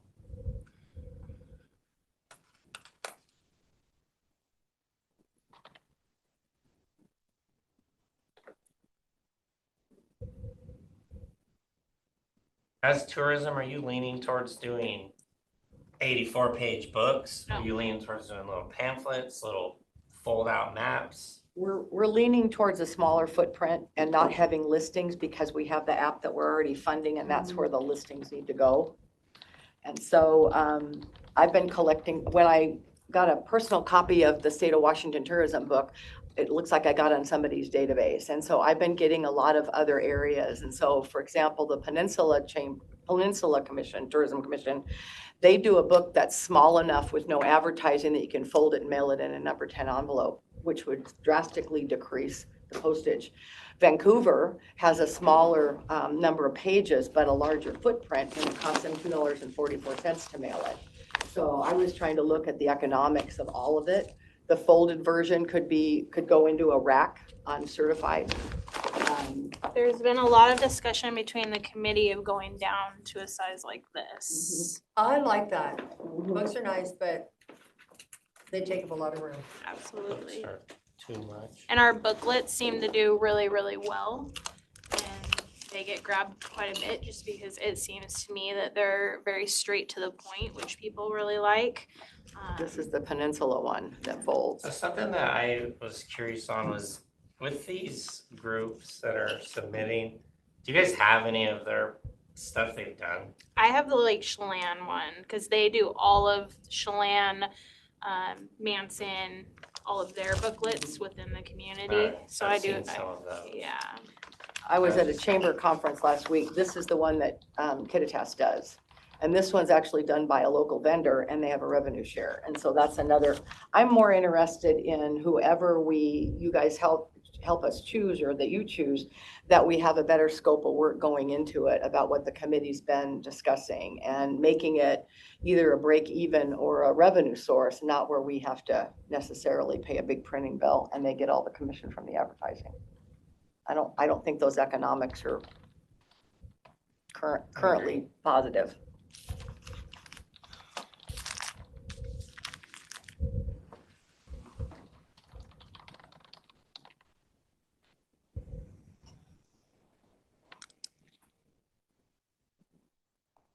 If I was in these groups of proposals, I would have sent samples of what I had done.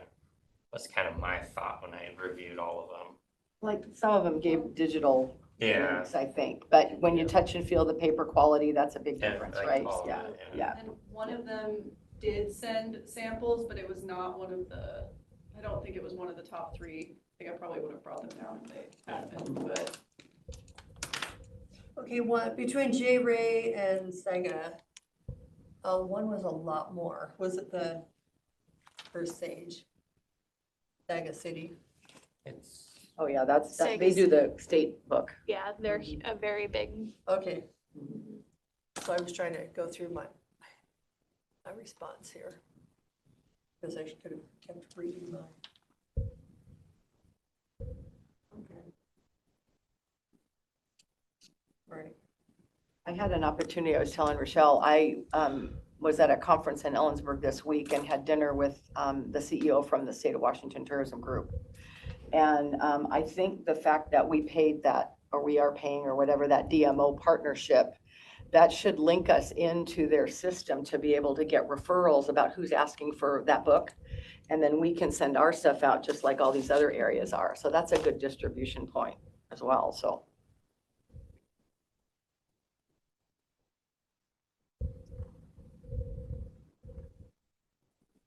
Okay. It took me a hot minute. I was ill prepared but now I have my ranking here. Why I select the one I did, and it took me a minute. Get it. I think it doesn't matter who you select if you've got all three of you pick somebody different. I think the onus is going to be on the committee and Rochelle to hold them accountable and to work with them throughout the whole thing. What I'm more interested in is who's going to connect or collect the content. How is that going to work? And I don't know how that worked for the Herald, but Well, in some situations, not very well. Yes, yes. And so we also talked in the committee about doing kind of a historical theme because of the 250th birthday idea.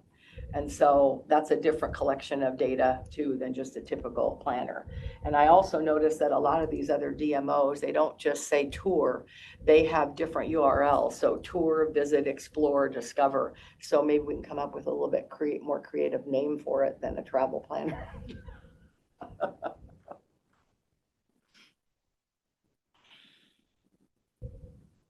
Really good thoughts on that. Do you have a preference, Rob, to the three top ones? They were all kind of within 1 point when I scored them. How about you, Kevin? I'm leaning more towards J. Ray and LC myself. I'm loading up my scores now. J-Ray was Second City was good, but their price was just not working for my budget, so. Yeah. I was Sorry, J-Ray. Saga City was not in the Top top three. three. Okay. It was Extra Mile, LC Creative, or J-Ray. But that for in mine, if I didn't take, kind of went through, but the budget was, I liked what they offered. It was just extremely. Well, the So difficulty, J-Ray was my top. the difficulty with having no specific is you're gonna get a variety of numbers, right? So if you agree that we could go down to a smaller size, number of pages and a smaller footprint, that's gonna, whoever you pick is gonna have to rebid it, right? And I think that J-Ray didn't have a revenue share option that they were proposing for a sales team, where I think the other ones might have had sales teams still that would do the advertising sales, if that's what we want.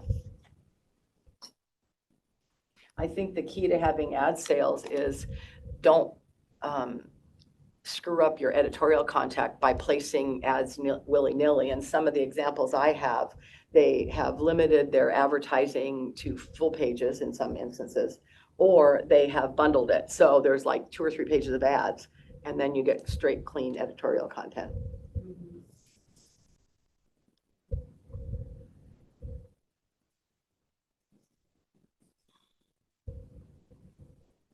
Kevin, you said you were J-Ray? I like J-Ray. I did too. They are a little bit farther away than LC, but that's what Zoom's for. Well, LC was in my top 3. It was J-Ray, Saga City, and LC. I also had J-Ray, I actually had J-Ray and LC in that same order.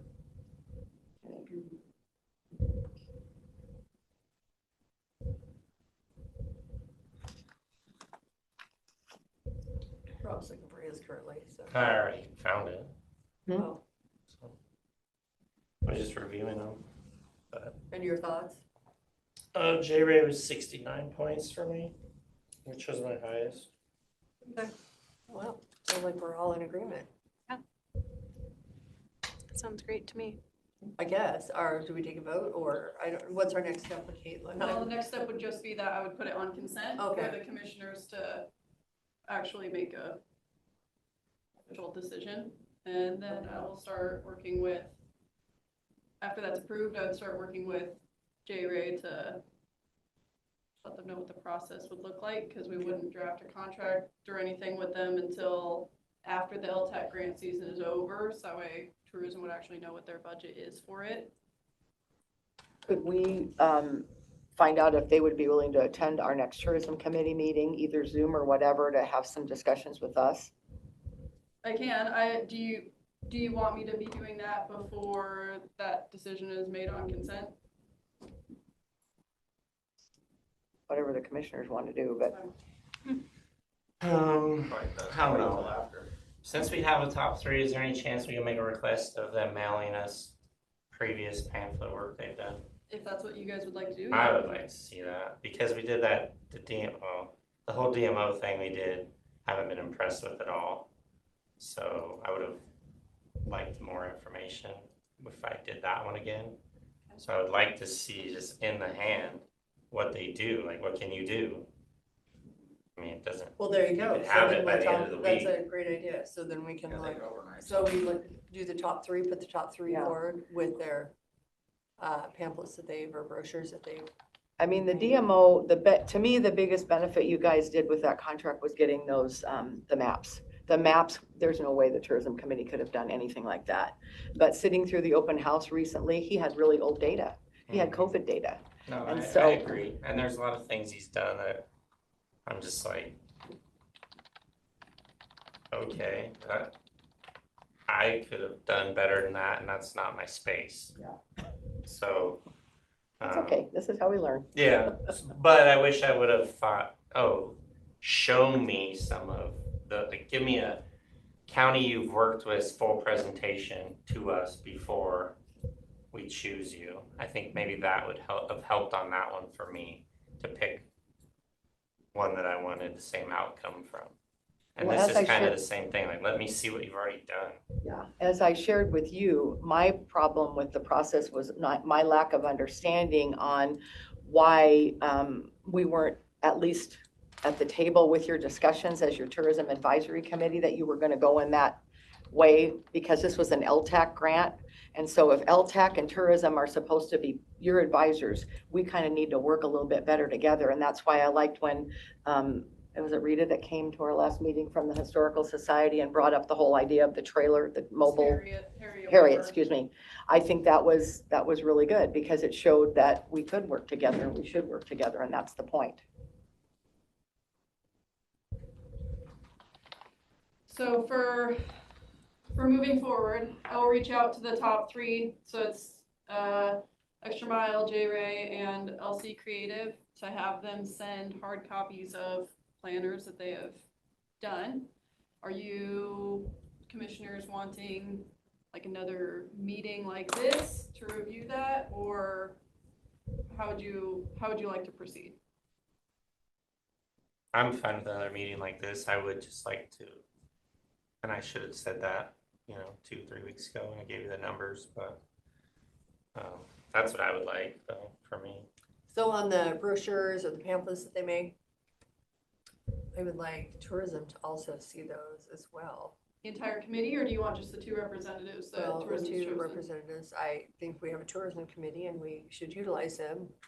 I just feel like going around them and doing the final decision. I mean, if there's a brochure or pamphlet out there that is just, maybe they were not our number one pick, but this is what we want ours to look like, I'm okay with the two, with Pam and Rochelle. Obviously, the tourism committee has faith in the two as well, so. We're all in this game together. I just don't want to bypass the group, make a decision that impacts them that they're not on board with. So either way. Okay, so I guess I'm confused now. Are you wanting the tourism committee to look at these hard copies before? No, we have this decided meeting? that the two, Just those two. Okay, so then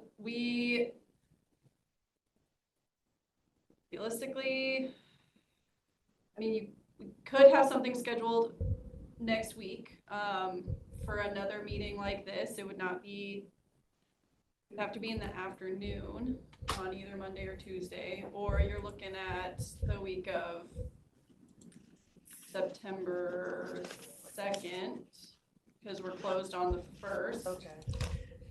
I know that Rochelle and I both have a little bit of a driving distance, since we're Yeah, coming well, in I'm on just the wondering 3rd. if. Our we could do meeting's it on the some- 3rd of September for the committee anyway, so Oh, we could okay. work around that. For us to come in earlier or stay after, or. That would just be, if you're wanting to do it on a Wednesday, that would be up to the commissioners if you guys are able to be here. Well, even if you did it on the 3rd and made sure, we could put it on our agenda on the following week, 8th or 9th, made our. There's time on the 9th. We could do it then. Send tourism. And I don't necessarily, if you want to come up, but you can also jump online and say, hey, we like this, we didn't like this, or this is where committee wanted to go. So you don't have to drive all the way. Pam, I understand. You probably have a drive too. I totally understand the long drive for a 15-minute meeting. So. And this morning when I came up, I-90 was backed up almost to the exit for the gorge going across the bridge. I heard it was really And that was at busy 9:30 this morning. last night too. So. Everybody wanted to leave our county last night. I'm going Beverly Burke, going home. I'd go Beverly Burke. Anything further? You have all your answers, Caitlin? Yes. All right, then we will go into recess until 1 p.m. when we are back with position management. Good afternoon, it is 1 p.m. and we are here for position management review. If not, they want to be back for more time. It's fine. It's fine. Okay, so I think it's fine that everyone's in the room. How long do you want? Well, we have two that will be in executive session, so. 20? What's that? 20? Yeah. We cannot come out early, but we can extend it. Should we do 15? Yeah, let's do 15. Okay. And then the executive session would be qualifications. Yes.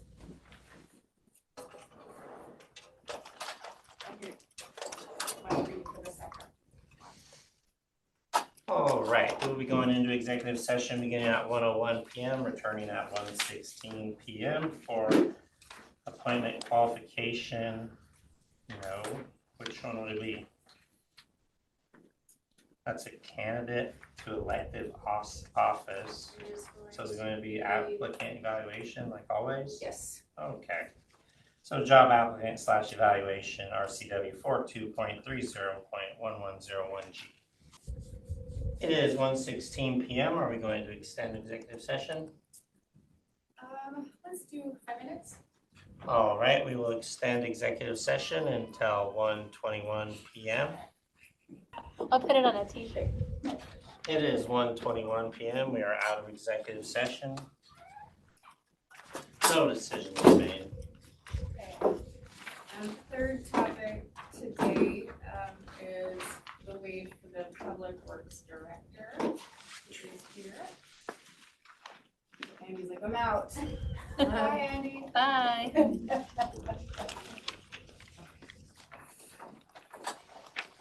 Yeah, Bye. I think I'm leaving too. This sounds Uh-oh. Thank you for joining us. So we had, while Andy was out, John had brought forth an increase, a request for the increase in the wage rate. We hadn't done comps at that point, so Jonathan did run the comps, which I handed you. It does look like that position would be running at he wrote 22, but the one I saw earlier said 23. So, which is, I have a feeling that it will be moving directors in general. I ran 2 other directors comps just to see where it was falling this year, and they're at 20, band 23. So whether you decide to do something now or when the study comes back, just Because we told Dell. That's what I'm finding. Yes, we told Dell we're gonna wait on his, so. Yeah. I think if we're gonna wait on some, we need to, Be consistent, but just yeah. because I wanted to Okay. see what comps we're doing in different areas. I looked at a few directors, I looked at a few elected officials and a couple other positions throughout the county, and the directors are all seeming to move that direction, so, and right. So, just so you have that information. Okay, so we're pretty close to Franklin County. Are they an engineer? If they are an engineer, it'll be right next to them. Yes. Because Adams County, Yes. he's an engineer. Adams County is an engineer. Mhm. Okay. Yeah, I think what he did was the job description, if it was, that's where he got his notes from. Okay. So it could be an engineer not required. Yeah. Just an FYI. No, thank you. All we have on today, or have anything more? Well, and that's just my thought. So on because I think we need to look at all the department heads as, for these, unless you think that Yeah, we I need to, but we've kind of been, I think, holding off on. What's the point of the study was to wait and Yeah. the price that it costs to do it and recreate the job descriptions. Yep. I assume we're waiting. I mean, But this new was- positions yeah. different. And this was in the works prior to that, so I agreed that everything in the works would come to PMR.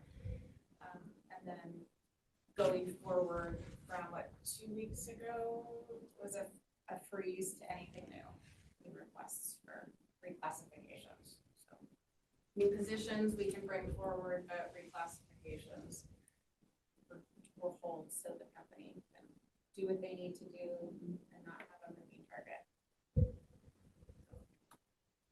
Okay, that's what I have. For 2 weeks ago, the job descriptions for our office were placed on hold till Kevin got back too, so Yes. Oh, yes, you have yours and. Caitlin's and Tony's. Yes. Yeah, so I didn't know if that was the today that needed to be. That will be at my meeting. Your meeting, gotcha, Yep. okay, thank you very much. You're very welcome.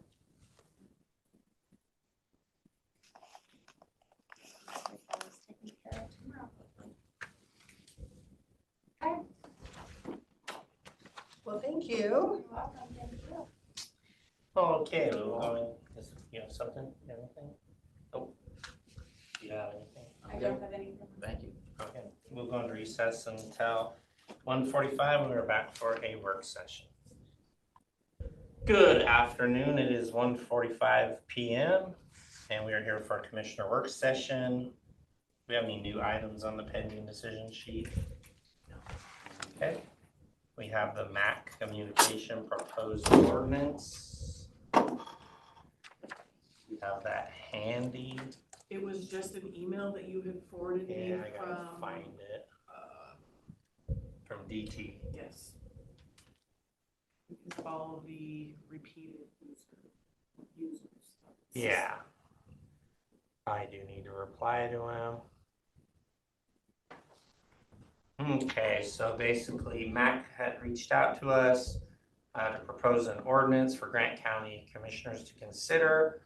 He says, we occasionally encounter individuals who appear to abuse the 911 system, calling repeatedly without reporting an emergency or knowingly provide false or misleading information. These calls tie up limited resources and delay legitimate emergency response.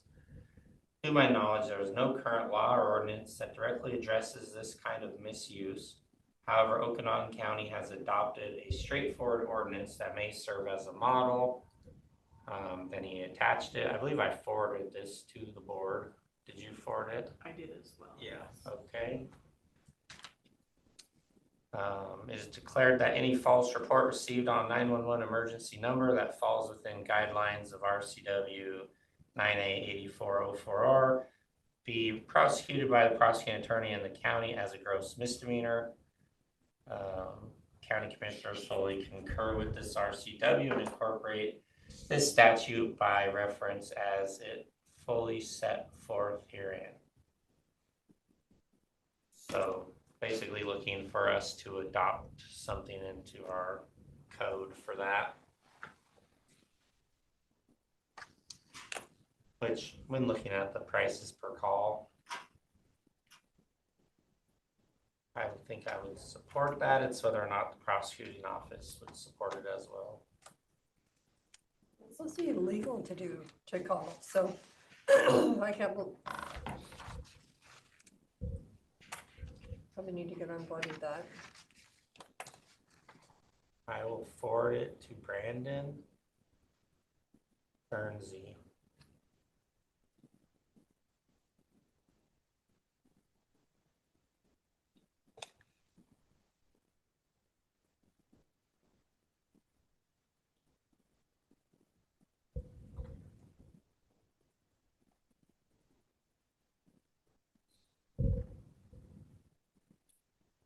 Other item, health district to department discussion.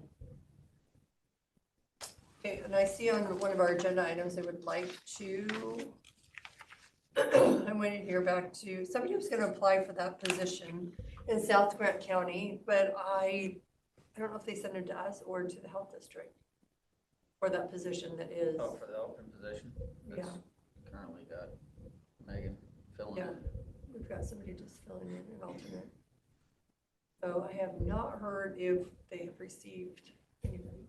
Or health, I thought our health district meeting was last week, so they must have moved it.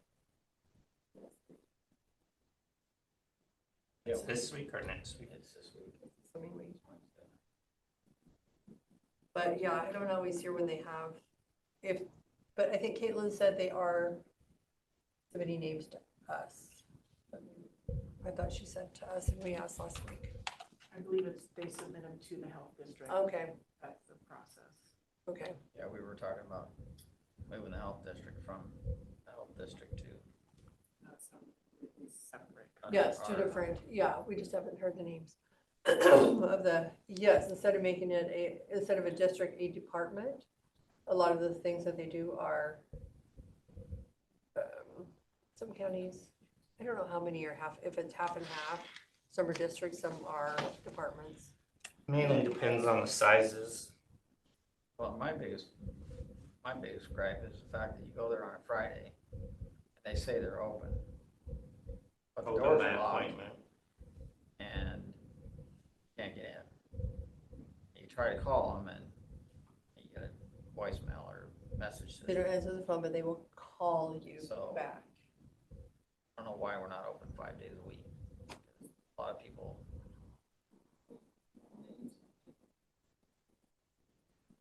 If you need it on a Friday, you're waiting until Monday. Well, there'd be a large savings to the health district if they were to do that, because the attorney would be our civil attorney.